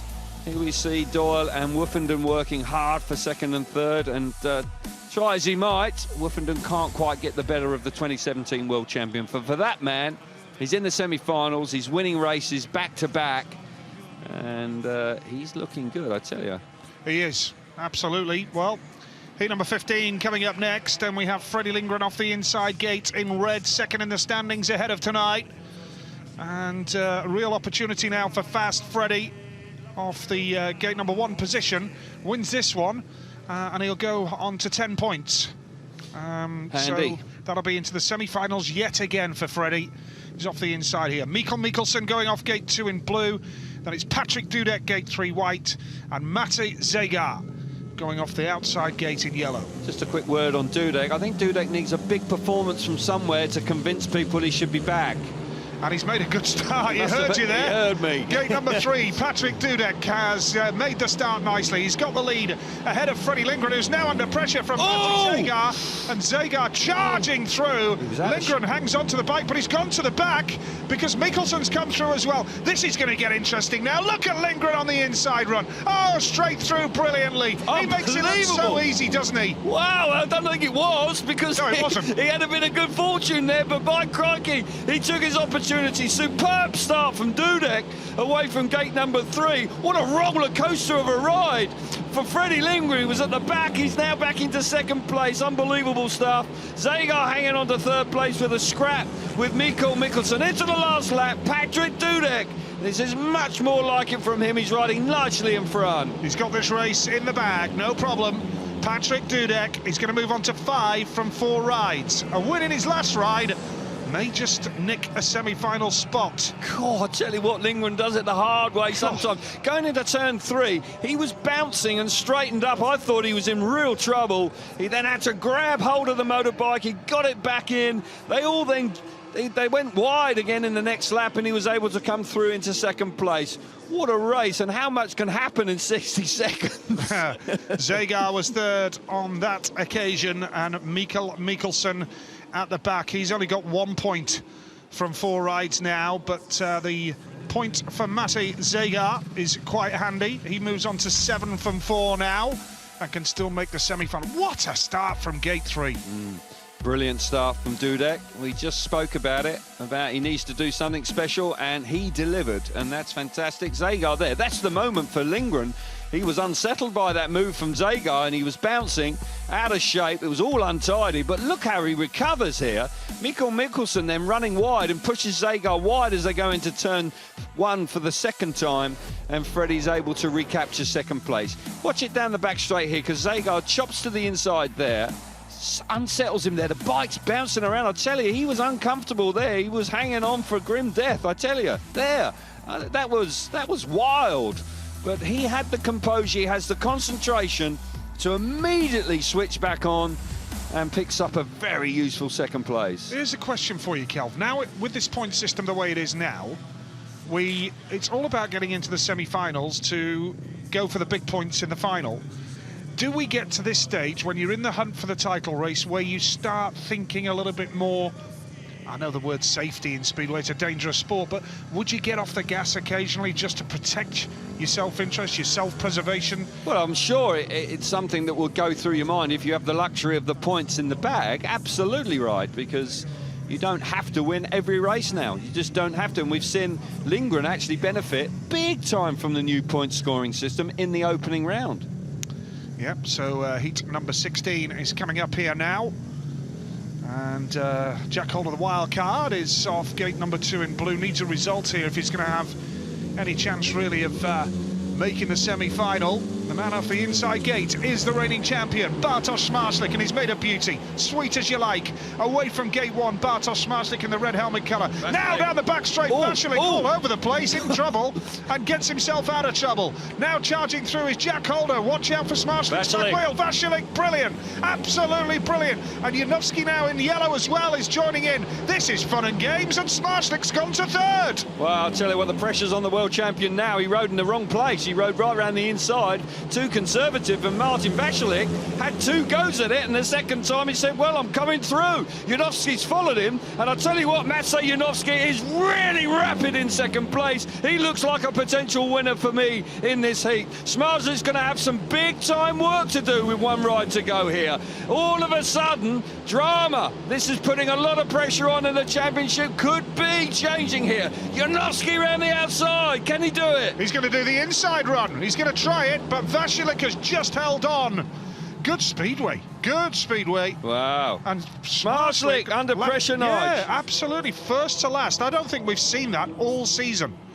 I think that's probably the first time that we've seen Bartosz let his guard down, and he's on 6 points from 4 rides. So Zmarzlik is going to need to do something in his last ride to make the semis. Vasilek, Janowski, Zmarzlik, Holder, your finishing order in heat number 16. And you see now, Bartosz Zmarzlik is a point off the top 8 right now on 6 points. Big win for Vasilek, that, Kelv. It's massive win, and when you look at the next ride for Bartosz Zmarzlik, Nige, well, Bartosz Zmarzlik's got a race against Doyle, Madsen and Lindgren, so it never gets easier, and all of a sudden the pressure is on the world champion to make the semi-finals this evening. He's in front here, rides the inside there. That was the right choice there. Martin Vasilek, well, he was struggling to stay on the bike down the back straight there. He had 2 goes at falling off, but then Zmarzlik rides very conservatively around turns 3 and 4 in the opening laps. And really and truthfully, Martin Vasilek had no choice but to pass him, and Maciej Janowski was in the right place to pounce. Watch this down the back straight. Martin Vasilek there lifts out of control, lifts again, out of control again. But here they come rushing around the outside of Zmarzlik. I don't know if he's got the wrong setup, but he definitely rode a tight line, and that wasn't the place to be. And 6 points from 4 outings. Well, pressure on for his last ride. Not really what he was wanting. And all of a sudden, that crash he had earlier on has put extra pressure on him. Martin Vaclik, well, as always, Vaclik working hard and giving himself an opportunity to make the semis this evening. Fair play to him. And here come the 4 tractors. Off the inside is the one in the green. Yeah. It's a bit of tractor racing around Torun. They got great gear here, though. Oh, it's fantastic. Proper equipment, yeah. Proper equipment. But just look at Smarslik. You know, he has been the dominant rider in this year's championship. He's won 3 out of 6 rounds. He's had a bit of a mishap tonight, and then he's come back and he hasn't been quite at his best.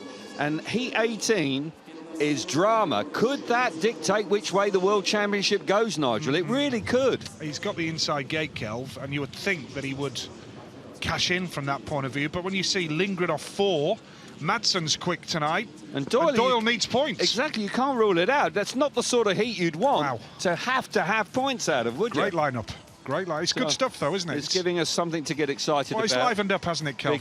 It needed to. First 8 heats were just ordinary, weren't they, really? I think that's the best way to sum it up. Yeah, it was. Just ordinary. They were, and since they made that change to the track, it has improved, and that's encouraging. Jason Doyle working hard and looking to make the semi-finals this evening. Got his winter coat on. And it does get chilly there, though, Nigel. Yes, it does. And it has an impact on the way the bikes run as well. Looking at the weather forecast, it looks like it's going to be warmer tomorrow. Yeah, it's going to be fine tomorrow. So it should be a lovely evening to finish the championship on. Yeah. And it's always a nice place to actually conclude the championship, actually. Now, I think we can hear from Martin Vaclik, who's reignited his night. And he is with Kiri here. Well, Martin, that was certainly a good heat out there. Yeah, finally. Because, from beginning we was a little bit struggling with setup. Like always on this track when it's Grand Prix, it's very hard to find a good setup for the speed, but now look like we find something, so just hope it will work also for other heats.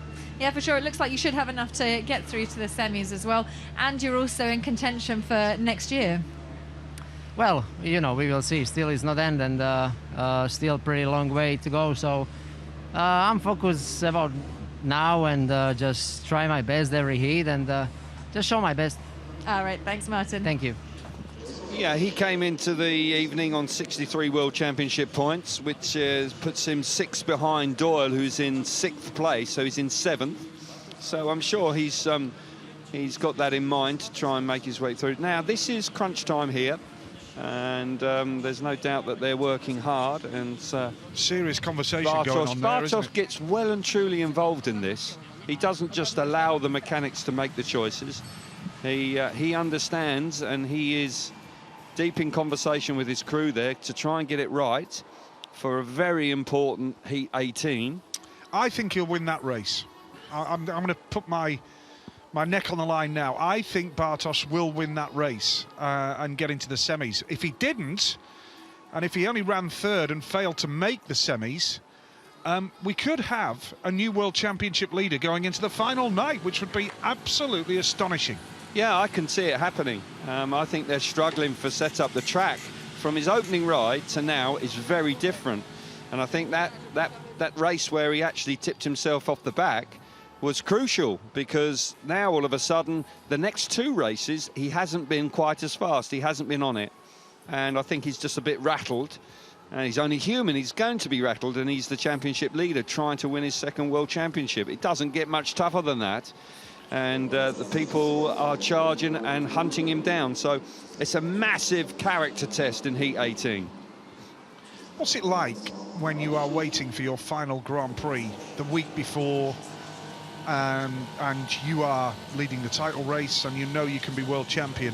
What's the week before like, leading up to the final round? It's not that pleasant, actually, because, it's on your mind, of course, all the time. You try and keep yourself busy, you try and distract yourself at times, but it's always lurking there. And it's how you handle that, and that's a true test for champions, and that's what makes champions when they can come to terms with it. So we've got more grip being generated on the track. Phil doing a bit of a sprint there. Fit lad, Phil, isn't he? Well, he's certainly getting fitter because he's doing a lot of running. Doesn't want too much water on, which will be good because it gets greasy when it's cold. Max Frick has ridden nicely. I think that he would deserve a semi-final tonight, and that would be timely. I think very timely with all the print and press that Jack Holder got coming into this night. Yes, and here we see the standings with 4 heats to go, 1 ride each. He can do it, remaining. you know, Frick. He can do it. Yeah, it's look how tough it is, though. Really tough. Smarslick, he won't be focusing on that stat very much, will he? No, he wouldn't like to see that. No, he wasn't. He's just got to think about winning Heat 18. You fancy him, I think he might struggle. I think there's definitely riders that are in better form than him coming into that race. So it's not a foregone conclusion. Well, I have been proved wrong before. Oh, it wouldn't be a surprise if he won it. Of course, he's genuine class, world class. But I just sense that they're just a little bit uncertain about which way to go. And that's not what you want when you're coming out for your 5th ride and you need points. It's not an ideal situation. Dudek last time was great. He made a super start from gate 3 and won well. But I tell you what, this is a lineup here with Saifutinov winning races for fun. Janowski going great guns as well. I tell you what, Heat 17, this is quite a tasty lineup here. Looking forward to it. Yeah, Dudek, a winner last time out as well. Just found that from nowhere. Yes. Don't know whether it was just a tweak in the pits. And needs to win this last one, though, doesn't he? Absolutely, yeah. That would put him onto 8 points, and with 2 race wins, that stands him in good stead as well. So, heat number 17 is coming up at the Marion Rose Motor Arena in Torun, round 7 of the 2020 FIM Speedway World Championship. And heat 17 is next.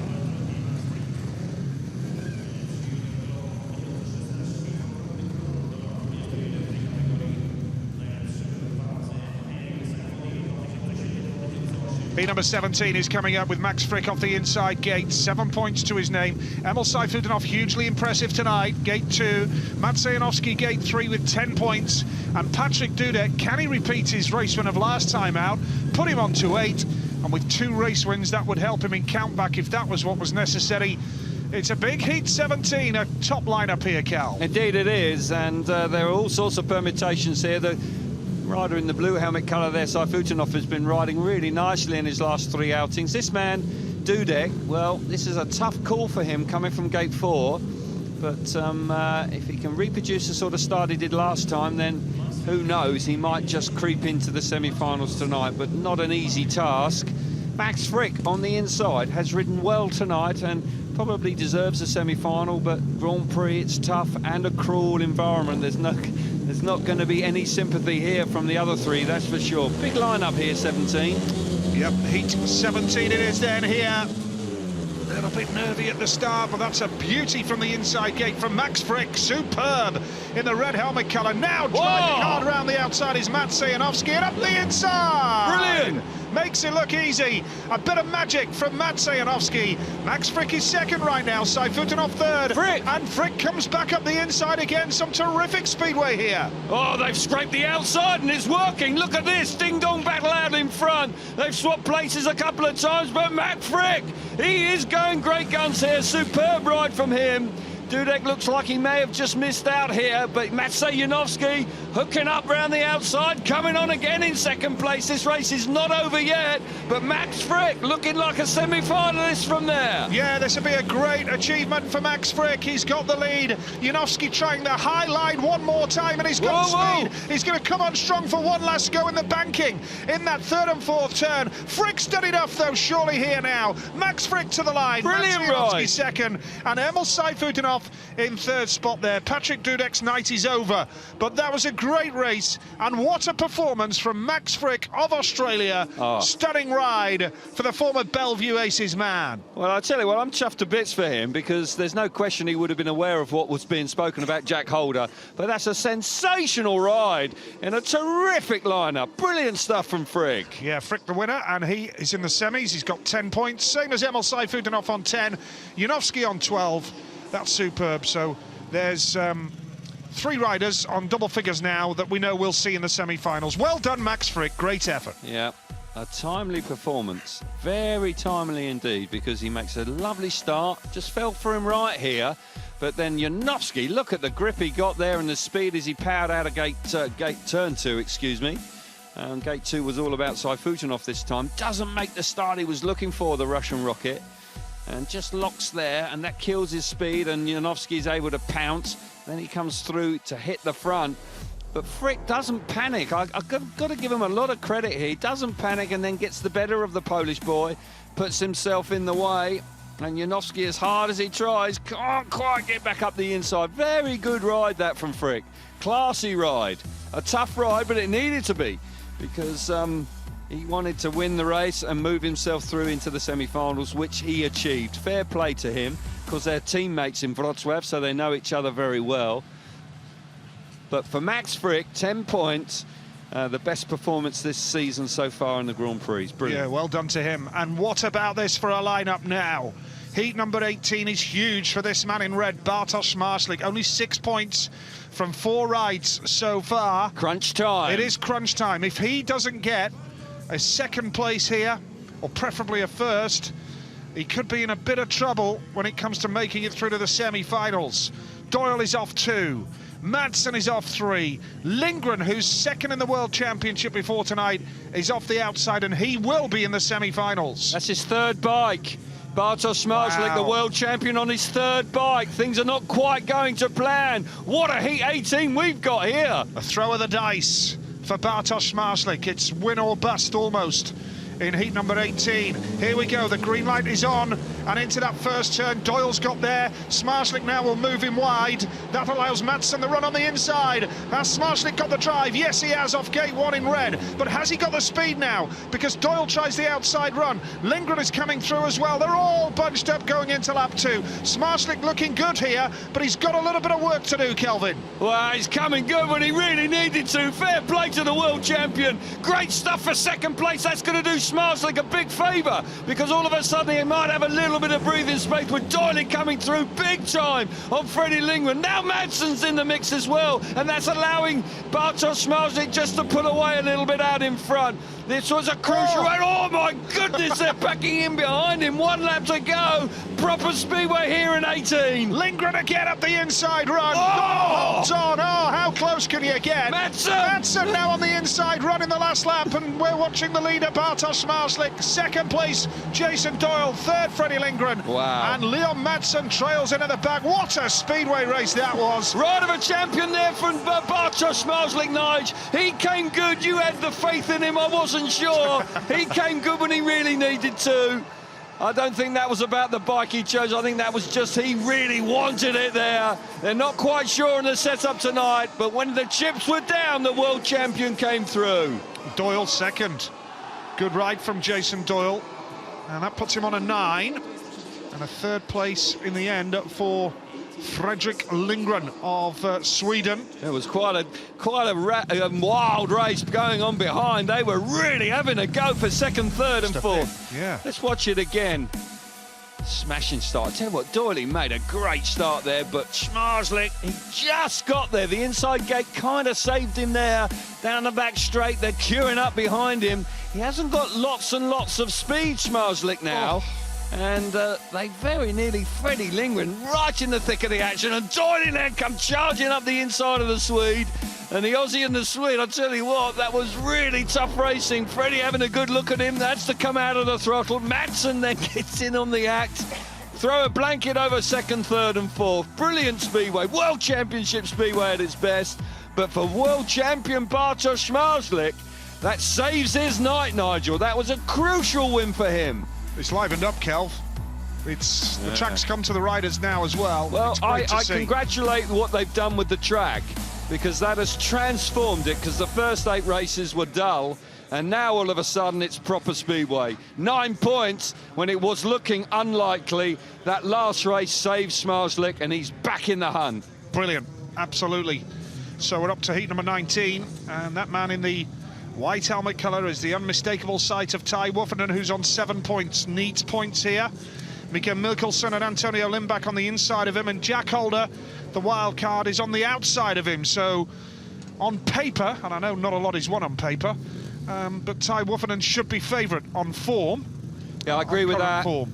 I agree with that. He's been on the same bike all night, and he's been pretty solid. He's been, he's been going okay, but he needs a good finish here to really boost his confidence. He does indeed. Can he get there? He's made a tidy start.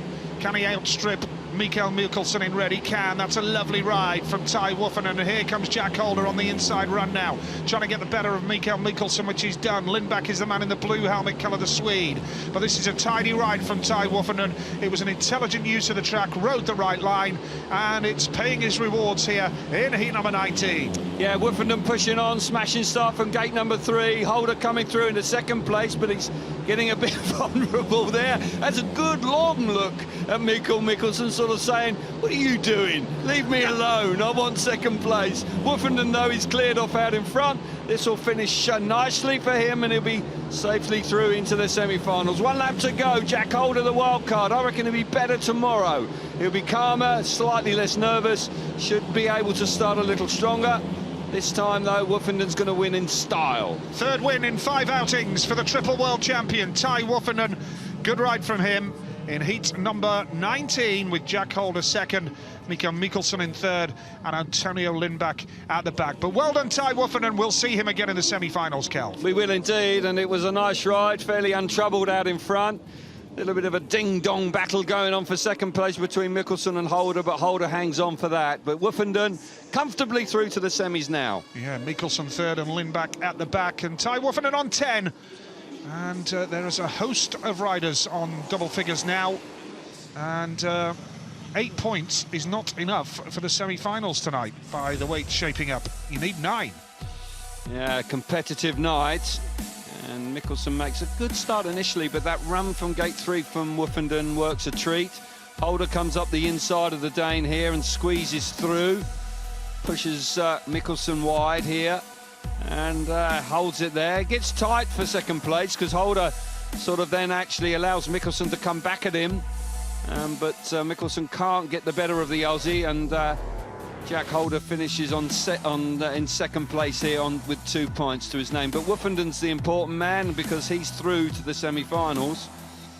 Third place in the World Championship, 10 points behind Smarslik coming into tonight. And a good ride from the 3-time champion, 10 points. Apart from the first race, a pretty good night so far.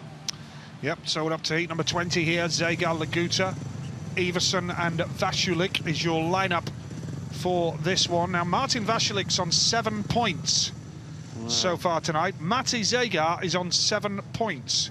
Vasulik's on 6, I do apologise. Matti Zagar is on 7. I thought he was on 7, but hey, he's on 7. 2013. No, that's Vasulik. Martin's on 7, Artem's on 7, and so is Zagar. So yeah, 3 of these riders are all within a shout. Niels Christian Iversen's having a night to forget. He hasn't scored, which is desperate for him. He'll probably win this one, but 3 of the riders here, 3 of the 4, with every chance of making the semi-final. So plenty to race for here in heat number 20. Just throw my programme away, I think. Right, heat number 20 it is. Have a lie down in the break. Absolutely. And it's a good start from Zagar off the inside run. Now watch out for Vasulik in yellow around the outside. He's got speed down the back straight. Magnificent move. And Laguta's getting in on the action as well. Zagar is the man in red. Iversen's having a pop in the white helmet, and Laguta comes through now. Artem Laguta gets into second place. Martin Vasulik riding beautifully here in the yellow helmet colour, and this could be a significant result for Martin Vasulik as Zagar in third tries to stay on the pace with Laguta. Martin Vasulik, a winner last time. He's bouncing back here big time. He's a hard-working rider. He hasn't had it right all through the evening, but this looks like he could win his second consecutive race. Laguta's going well in second place, could win the race. Coming up the inside, it's tight. They're into the last lap. A real battle out in front for first and second. Zagar being dropped, probably might miss out there when he looks so good tonight. Round the last corner, Martin Vasulik riding really well. Yeah, Vasulik takes the win. Laguta had a little dabble towards the end, but alas, it doesn't get there. He finishes on 9 as well here now. And for Niels Christian Iversen, sad to report a 0 tonight. So that's a shame for Niels, because he's a top rider. He's much better than that, but has had his well-documented injury problems this year, of course. Vasilik, Laguta, Zagar, Iversen, and the semi-finals are coming next.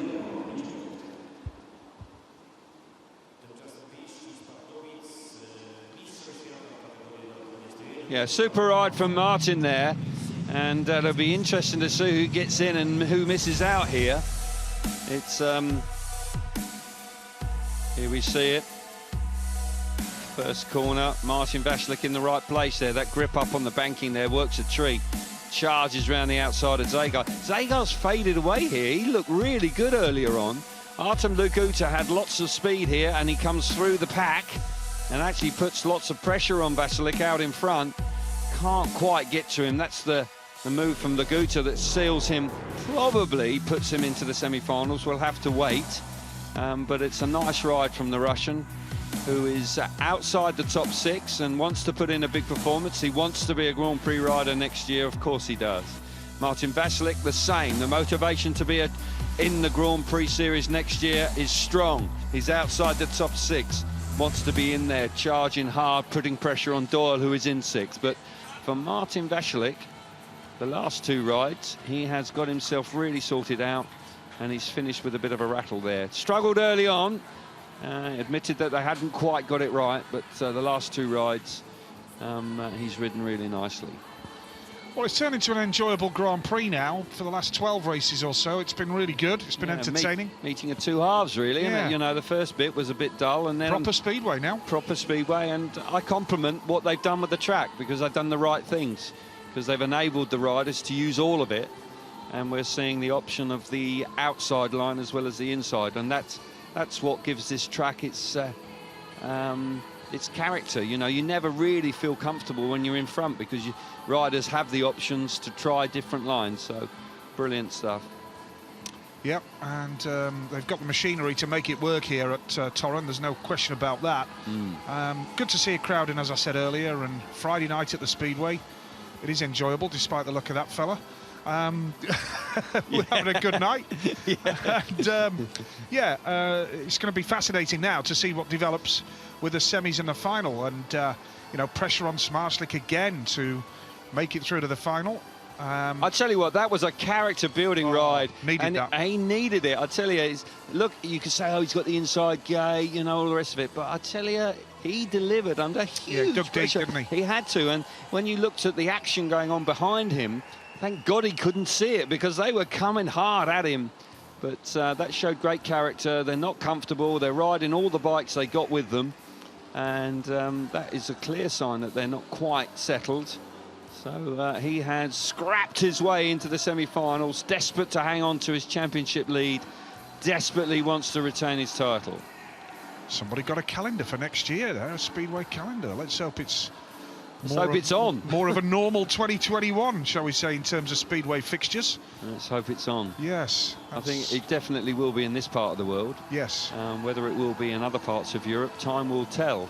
We need people in stadiums. That's what we need. So let the fans in is the motto. Let the fans in, yes, I can agree with that. And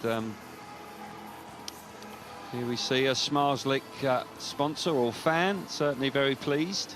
Confirmation that Jason Doyle and Artem Laguta on 9 points have missed the semi-finals. Wow, look how important that last ride was from Smarslik. Yes, because Doyle hasn't won a race, Kelv. And Laguta has. Laguta has, but he's missed out on head-to-head. Wow. So Smarslik... Fine margins, mate. Nicks in, just nicks in. Fine margins, and just shows you how important that last ride was. Could not have afforded to finish second. Just to think, Lindgren got through to the semis on 7 in the first round. Now you've needed 9, and even if you've scored 9, it's not got you in. There's half a dozen on 10. Yeah. So Laguta picks up 8, Doyle 7. Doyle will be frustrated with that. Zagar faded badly. Holder 5. Dudek, bad night for Dudek. And Mikkelsen, Lindback and Iversen. But the big points are coming up now with the next 3 races coming up. And because of that, Doyle's top 6 place under threat tomorrow night now. And even tonight, because you've got Martin Vasilik, who's just behind him, with the opportunity to pick up big points. He makes and the final. Saifutinov as well. And the Saifutinov. Jason Doyle is under threat of his top 6 place. That's my point. Absolutely. Yeah, with 1 round to go tomorrow, it's yeah, going to be a tough night tomorrow night. Yeah, it is indeed. So plenty of work Can't to wait. be done. Can't wait indeed. Can't wait for this one. This one isn't over yet, Nige. And you wouldn't put it past Schmarzlik still winning it. Well, if he does, I think he's got a foot and a half in the world title. I think a hand and a half on the world title trophy. I don't see him winning tonight, but he's done well to get this far. Yes, actually. he has. Right. Maciej Janowski, red, gate 1, semi-final 1. Here comes Max Frick going. They're very quick. They know what they're going for here, don't they? So far, yes. Very decisive. Max Frick, gate 3. Good to see him in the semi-final. Freddie, gate 2. Oh, he'll be in the mix. No problem there. I'd be surprised if he misses the final. He'll stir the pot. And Leon Madsen. Well, you know, he was a winner here last year. Nobody's won back-to-back Grand Prix here, you know. No. Which is quite a stat, you know. I was surprised when I saw that. And you would have thought that was the case. Could Madsen now buck the trend by winning again this evening? He wants to, of course. Here we see semi-final number 2. Emil Saifutinov goes straight for gate 3. Dangerous that if you don't get it, because Woofenden, a 3-time world champion, has got the inside gate. He didn't hesitate there. I think he was Thank you very much. delighted to have had it. Martin, he's off gate. So Bartos is off the outside, Kelv. Tough. But when you only just creep in, you've got to be just able to look after, well, you've got to get what you're given. And, he may just think, you know what, I've got nothing to lose from here. I'll tell you what, if he makes the final, that will be one hell of an effort. And it'll be a blow to Lindgren and Woofenden as well, without a doubt. I'll tell you what, this World Championship is well and truly alive. Schmarzlik misses the final. Woofenden and Lindgren make it. Crikey, it'll be tight going into tomorrow. Yeah, just a little bit. Join us again tomorrow from Torun. It's going to be a terrific night. Saturday night at the Speedway, or early morning if you're one of our Australian viewers, of course. We hope you're enjoying our coverage tonight. Good news for Australian Speedway with a new world champion in Pardubice, That the is a Czech Republic. fantastic Jamin result Lidze. for Jamin Lidze, isn't it? Brilliant. I've noticed that he was on the sidelines at the beginning of the Extraliga in Lejno, but they've been using him. Yes. And he's been coming in with some really handy points. And quite clearly full of confidence. Pardubice is a big, fast track. And he's done the business out there. Fantastic. That's a brilliant result. I noticed that the world long track was ridden on a speedway track in Poland last I'm season. not in favour. Okay. Not No. in favour. How can Why? the World Long Track Championship be run on a speedway stadium? Okay. Is it because the track's particularly big that they've put it there? No, it's only 380 metres. It's wrong. Oh. Not happy about it. Would Pardubice have been suitable for a long track meeting? You wouldn't have it on a speedway track full stop. Shouldn't be at a speedway track. Interesting. I know that we've got certain circumstances that, you know, maybe that's the reason it ended up going there, but I don't understand why a long track world championship is staged at a speedway track. Doesn't make any sense. Fair World enough. final on a 1,000-metre track, mate. That's what it's all about. Proper long track. Well, that's what it is. Yeah, that's where you won your... Well, that's it. World And titles, we yeah. had a Grand Prix, but we never had a speedway stadium. I mean, anyway, first semi-final. This is what it's all about. And I tell you what, Janowski's been going good tonight. Lindgren will be desperate to make the final. There's an opportunity here. Schmarzlik's got gate 4 in the second semi-final. That's not really where you want to start from. But all of a sudden, for Lindgren and Woofenden, second and third in the world. This man, second in the world coming into tonight, Nige. This is an opportunity. If he makes the final, pressure on big time on Schmarzlik and Woofenden for semi-final number 2. I reckon this is going to be something special. This is going to be a bit spectacular, this semi-final. There could Yeah. be fireworks. We shall see. It's going to be a fantastic showdown. Semi-final 1 is coming next.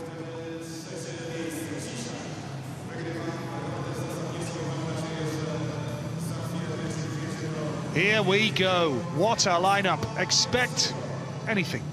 Maciej Janowski off the inside.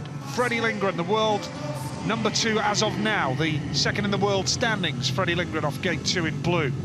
Max Frick goes off gate 3 in white. Leon Madsen off the outside in yellow.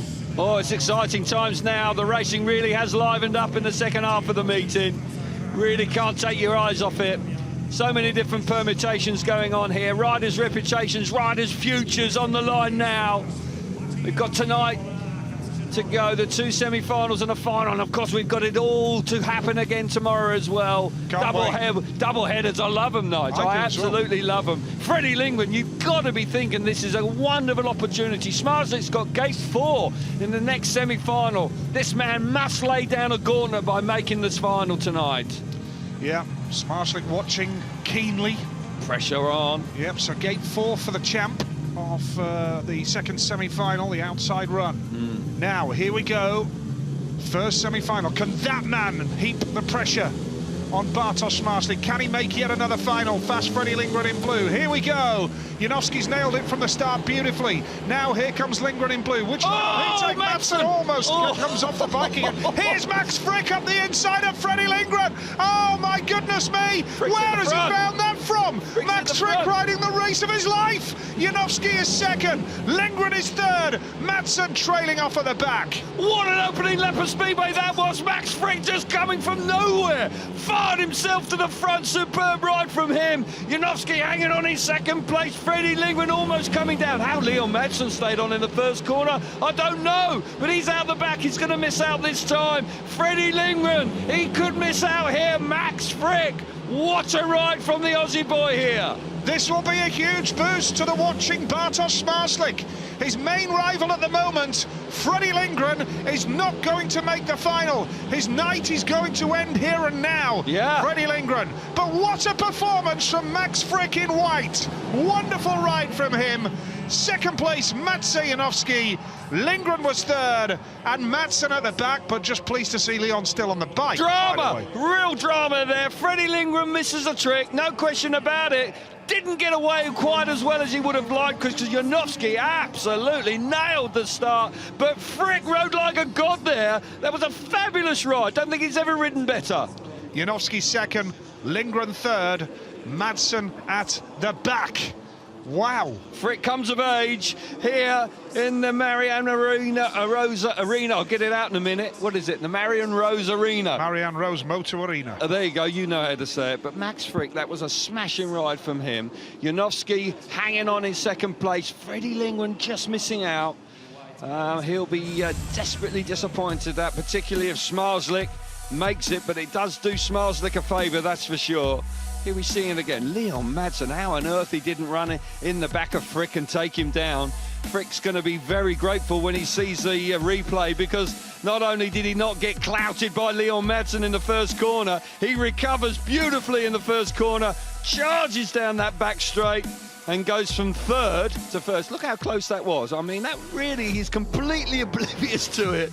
But here he comes charging off the banking and was able to get up the inside of the two boys in front, and it puts paid to Freddie Lindgren's chances of the final. Right there, that split second. Janowski and Frick, the teammates from Wrocław, through to the final. Yes, teammates indeed in Wrocław, where we had our opening 2 rounds of the World Championship, of course. Now, a huge race coming up. Semi-final 2. Woofenden third in the standings before tonight.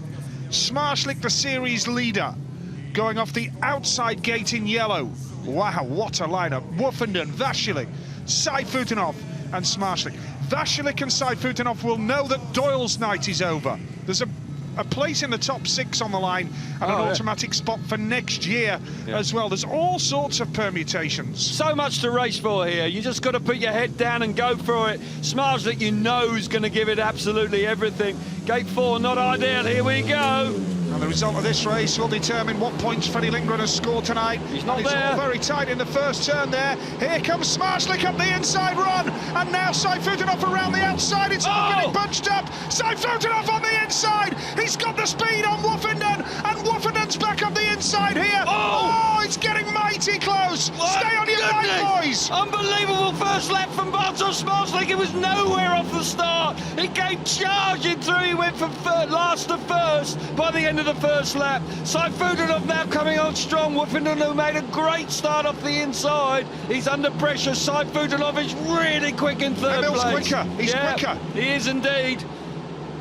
Trying the outside run, Saifutinov. Smarslik, it's all coming right for him because he knows that Lindgren won't be in the final. Oh, Emil almost came off the bike. Goodness me. That's it. But that'll do for Ty Woofenden. Indeed. So Smarslik and Woofenden, 2 of the top 3, are in the final. Wow, what a turnaround of events. You've got to give Smarslik an awful lot of credit. He was right up against it going into heat 18, came good then. What a ride that was. Gate 4 is not a gate he would have picked if he had had the choice, but what a ride. His adrenaline must be absolutely flying round his body now. That was a ride of a champion there, Nige. Smarslik's minimum score tonight is 14 points now. Woofenden second, Saifutinov third, Vasilik at the back. We have got one heck of a final in prospect, folks. Speedway out of the top draw we got now, Nige. Proper stuff going on here. Tapes up. They go charging to the first corner. Woofenden makes a good fist of it. It's tight, awfully tight. Vasilik could have gone down, but he stays up. But look at this from Smarslik. He's nowhere. Now he's second, but he keeps coming. Inside Futunov. Wow, he does well to stay upright. Woofenden looking for the dirt on the outside. It doesn't quite work as much as he would have liked. And Smarslik covers all the angles here. Got tight here. Woofy had to really turn the bike hard there, otherwise he would have run in the side. He could have run up the side of him, and then Saifutinov very nearly got the better of Ty Woofenden, but it wasn't to be. And as hard as Saifutinov tried, he's pulling the tear off. He's all sorts of things going on there, but you've got to give Smarslik so much credit. He's been on his backside earlier tonight. He's ridden 3 different motorbikes, but when it really mattered, he has shown championship winning form here. He's won 3 rounds already. He came into the night leading it. If he wins tonight, then almost certainly he'll be world champion this year. What a turnaround for the champ. If we focus on Lindgren, because we know what he scored now, he scored 11. Okay. This fella we know will score a minimum of 14.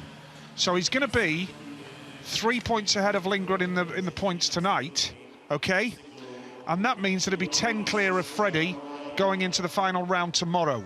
So here's the points. Emil 12, Freddie 11, Martin 10, Leon 9,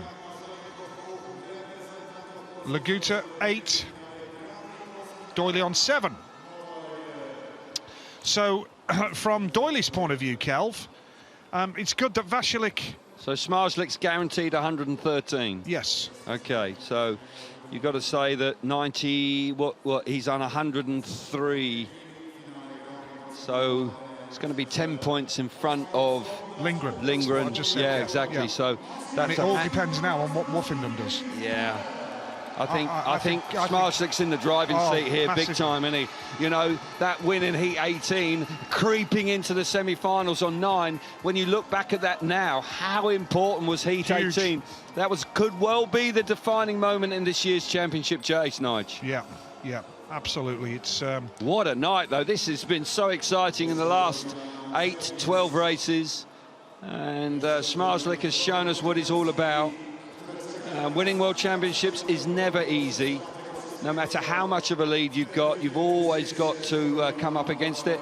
You would never have expected to see him on his backside when he got it wrong in his second ride.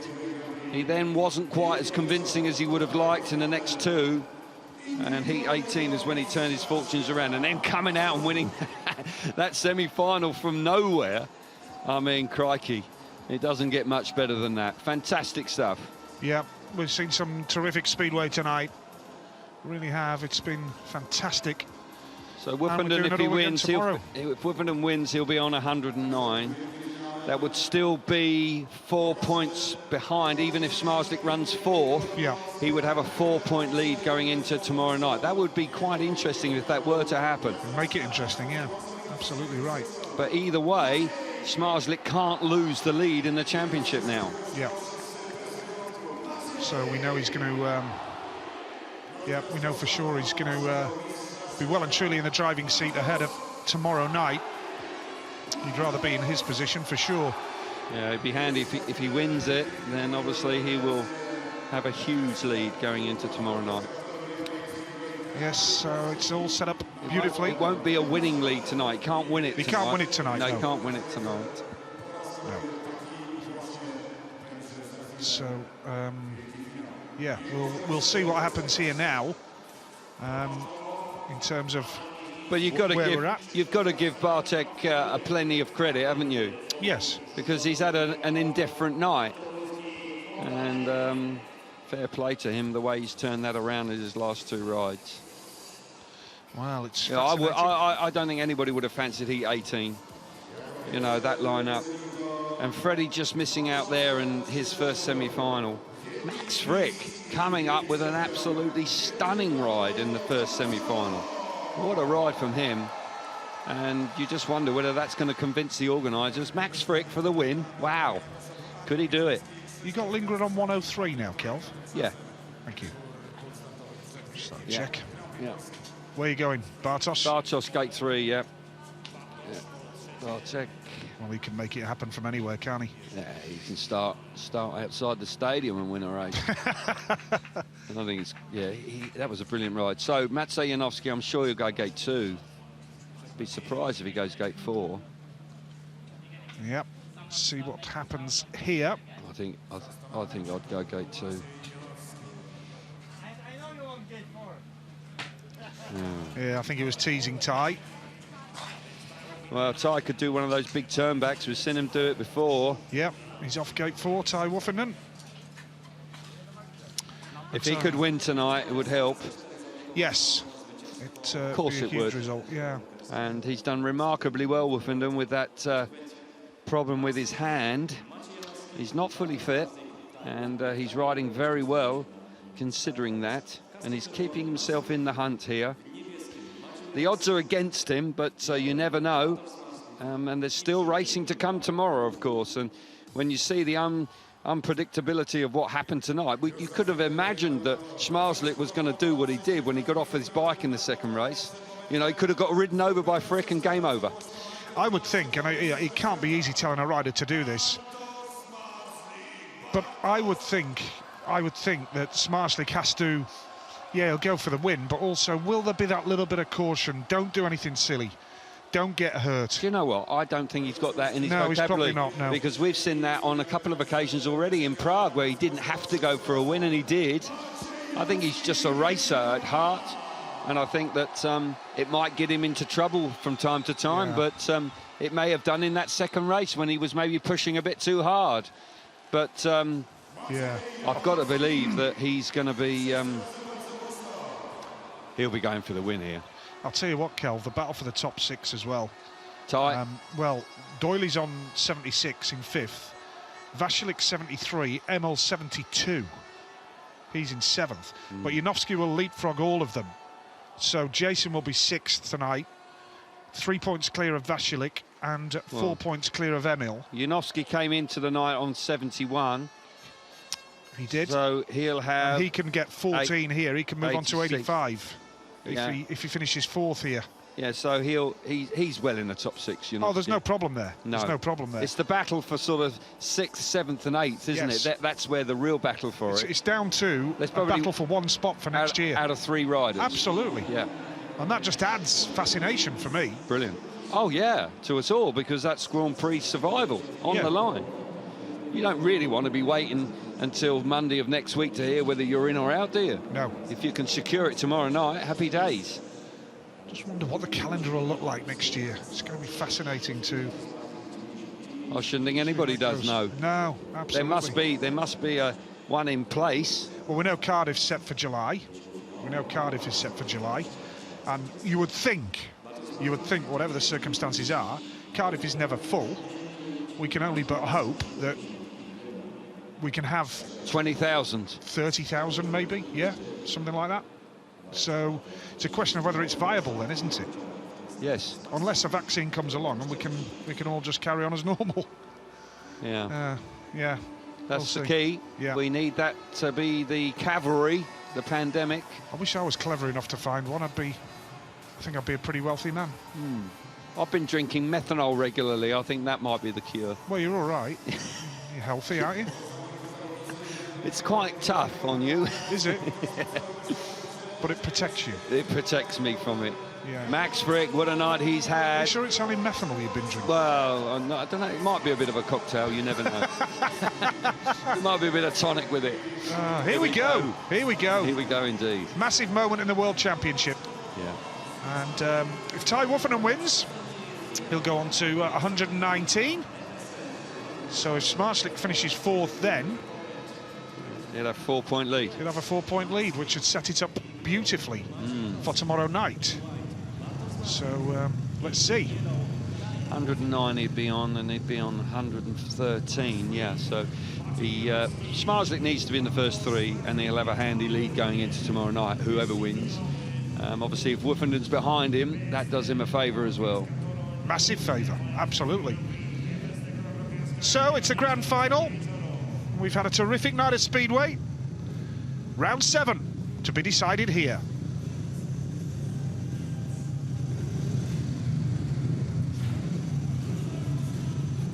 Here we go with a hugely important grand final. Max Frick off the inside, Matt Sajanowski off 2, Bartosz Smarslik, the series leader, off 3, Ty Woffinden off the outside. We know worst case scenario, Bartosz Smarslik will move on to 123 points, 113 points tonight. Yeah, that's worst case scenario. Worst case scenario. And the worst case scenario will mean that Woffinden wins, and he'd still have a 4-point lead in the championship. So he can't lose the lead, but if he can make life a little bit more comfortable with a win here. Of course he can, and he just really needs to beat Woffinden. That's the key thing, just to make sure that he keeps him at bay. Freddie Lingman's out of it. The other 2 lads cannot overtake him. So it's all about making for Smarslik. He needs to beat Ty Woffinden to give himself a bit of breathing space going into tomorrow night. A reminder, the points for the final: 20 for the winner, 18 for second, 16 for third, and 14 for finishing last in the final. So here we go. Torun, round 7, penultimate round of the 2020 World Championship. Here we go. Green light on. Oh, he's missed it. And away they go from the start. Janowski's made a good one. Now, although Smarslik's missed it, which way will he go here? Because he leads Woffinden. Here comes Woffinden up the inside. What a move from Ty Woffinden. He's got the lead on Bartosz Smarslik. Janowski is now trying the outside run. Smarslik at the back, but how much longer will be at the back 4 as he charges up the inside of Woffinden and really puts a squeeze on it? This will be okay for Smarslik unless Woffinden can pass Janowski here and make progress. Max Frick's in the lead. Yeah. Max Frick's going to win the Grand Prix. Brilliant. What a night from Max Frick. Unbelievable stuff from him. He's having the night of his life. Have I not mentioned him yet? You didn't know. We will now. Max Frick from the inside. What a night he's enjoying. Superb stuff. The 2 teammates, in actual fact, first, second and third to Wrocław here. They're all teammates in the Extraliga. Smarslik just missed out. He made a bad start and he's paid the price. But for Max Frick, it's going to be the night of his life so far. Yep, down to the line. Oh, just about straight on. He nearly threw it away. What a night for Frick. Yeah. He comes good when he really needed to. He rode superbly well in the semi-finals. Of course, the championship must take precedence as well. We must give it some time. But for Max Frick winning his first Grand Prix, I think we may see a bit more of this young man in the future. Got to have half a chance now. He's a winner of a Grand Prix to be a wild card for next year. He has done it right at the right time. Congratulations to him. And Bartosz has an 8-point lead in the title race going into tomorrow night. 113, Woffinden 105, Lindgren 103. Yeah. So big result. Well done, Max Frick. Congratulations. Wonderful result. And apologies that I didn't even mention him until lap 3. Well, Max Frick, he will be chuffed to bits. He must have felt the pressure coming into tonight with Jack Holder, home rider, the wild card, grabbing all the headlines. And Max Frick has come up with a wonderful display. The inside gate works a treat for him. He rode so well in the semi-final. I mean, wow, and look at this from Woffinden, that customary turn back in the first corner from him. And he gets himself momentarily into second place, but Janowski's got the run round the outside. I tell you what, the management at Wrocław will be excited about this. The first 3 in Torun on the first night, handy result for them. I'm not sure. It might cost them a few more slotties next season. Well, yeah, maybe they're regretting it, yeah. maybe their joy has turned to tears as they realise that it's going to cost them a few quid. Smarslik made a bad start here. You could clearly see he missed it. And as though he tried hard, he was there amongst it, but he just didn't quite have himself in the right place. And with Woofenden doing that move, he was always struggling for points. So Smarslik leads on 113. Woofenden is second on 105, 8 behind Smarslik. Lindgren is on 103, 10 behind Smarslik. And then there's a gap to Janowski on 89, 14 behind Lindgren. Madsen 79. Jason Doyle is in the 6th and final automatic spot for next year on 76. Only 3 ahead of Vasilik and only 4 ahead of Emil Sayfutinov. Artem Laguta's on 68. And Max Frick has put himself up to 10th in the World Championship standings on 60 points tonight. There's confirmation of tonight's result, and a terrific night of Speedway. Well done to the riders. We started off relatively slowly, I'm sure everyone agrees, but after 8 races, when they ripped the outside of the track up, I think we saw some top draw Speedway, to quote the man alongside me in Torun. Well done, Max Frick. Terrific performance. Brilliant. Great result in that young man's career, and what a night for Australia with Max winning the Grand Prix and Jamin Lidzi, the new World Under-21 champion. Well, let's not get too excited. Why? They're Aussies. Oh, OK. They're the enemy. No, they've done remarkably well. Brilliant, yeah. And I'm pleased for Max Frick. He's ridden well this season, but it's not easy in the Grand Prix. And what a night for him. And they're not just good at cricket, are they? No, they're good at Speedway as well. Yeah. They've got a fantastic record in Grand Prix. But Max Frick, what a night for him. A night he's really come of age. Yeah, we'll speak to the winner, of course. Ty Woofenden there in 3rd spot. Let's hear from the winner now, Max Frick. Congratulations to him. My goodness me, Max Frick, where did that come from? Congratulations. Thank you so much. It's been such a tough year so far, and you know, to come out here, I've been feeling really good all day, and you know, I just can't believe at this point. It's been a dream to come out and win a Grand Prix, especially one in a stadium like this at Torun. So I've been coming here for a few years, and it's always been a dream. So I just can't believe it right now. Well, your dreams come true. Your first Grand Prix win, Max. Congratulations. Thank you very much. It wouldn't be possible without the help of everyone, all my sponsors, everything. It's been amazing. Thank you. Well done. Great night for Frick. Delighted for him. And let's hope he can kick on now and that he gets an invite back for next year. A very timely win, as I've said before. Here we see the standings now, Nige. 113 plays 105, 8 points. Handy in lead. Last year's system, it'd be double that. It'd be 16 clear. Right. So it's game on tomorrow night still. It is. Smarslik the clear favourite. Surely he won't let it slip, but... And Freddie Lindgren on 103 now. Is that Freddie's title challenge done, Kelv? Yes. I'll be very surprised if it's a turnaround of so many points. Of course, it can still happen, and the racing has been unpredictable tonight. That man, he will savour these moments. He'll be staying locally, of course. They all will be, because they're back here tomorrow night. A wonderful evening. He's a terrific rider, he really is, and it's been inconsistent, but bear in mind it's been his first full year, never easy, full season as a Grand Prix rider, and he's won a round. So I think he can look back now with a personal sense of satisfaction after this result tonight, which really puts a different complexion on his season. Totally, it transforms it, Nigel, because now, when they sit down to make decisions for next year, with who gets the picks, his name will very much be in the frame for that. And as I say, it's a timely reminder, quite appropriate with the sponsor there. Here we see Ty Woofenden. Yeah, good night for Ty. He's ridden nicely tonight, I felt. Yeah, rock started solid. with a 0, didn't he? Rock solid. Started with a 0 and came back well. 3rd place on the night, 2nd place. Janowski 2nd tonight. They all know each other really well. They're really good mates, this lot, actually. And they've been riding together for a few years, particularly Woofenden and Janowski. They've been at Wrocław for some time now. But Janowski, a runner-up, of course, he's won a Grand Prix already this year. Back to form for Janowski. If only he could find the consistency, I'm sure he will challenge. Look at that trophy. He's not going to get that in hand luggage, is he? For when he hasn't got to go anywhere. Oh, he no, lives he it. can drive home from here. I never thought of that. And that will just about go in his boot of his sports car, that's for sure.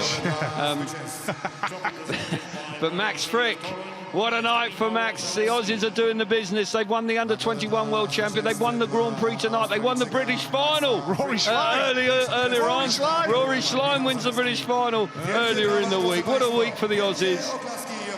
But particularly for Max Frick, this is a defining moment in his career. And he will be chuffed a bit. Yeah, back in the UK, I'm sure Mark Lemon and Adrian Smith and the Bellevue management will all be feeling a sense of pride tonight. Of course they will, yes. And Edinburgh as well. They started him in the UK. Max Frick, they gave him his first opportunity as a professional rider in Europe, Edinburgh Monarchs. So they can take a sense of satisfaction from this as well. Absolutely right. Edinburgh, a technical track, and to learn your trade there is a very good place to learn your trade up there. And Max Frick has done that. And as I say, the rides in the semi-final, when he came through like that, I mean, wow. You know, he actually put pay to Freddie Lindgren there. He just came charging up the inside, and Freddie struggled from that moment on and missed the final. But for Max Frick, that was what it was all about. And suddenly he had that bit of cutting edge about him tonight that saw him through, and that's what you need at this level. Not easy always to find, but Max Frick in his mid-20s now, really coming of age here and taking the limelight, deservedly so. And just a final thought, Kel, before we let you go. Looking forward to tomorrow now. Set up beautifully. Yeah. Great way to spend a Saturday night tomorrow. Absolutely, looking forward to it. Can't wait for it, in actual fact. Torun coming good again here this evening. We'll see you tomorrow, Kel.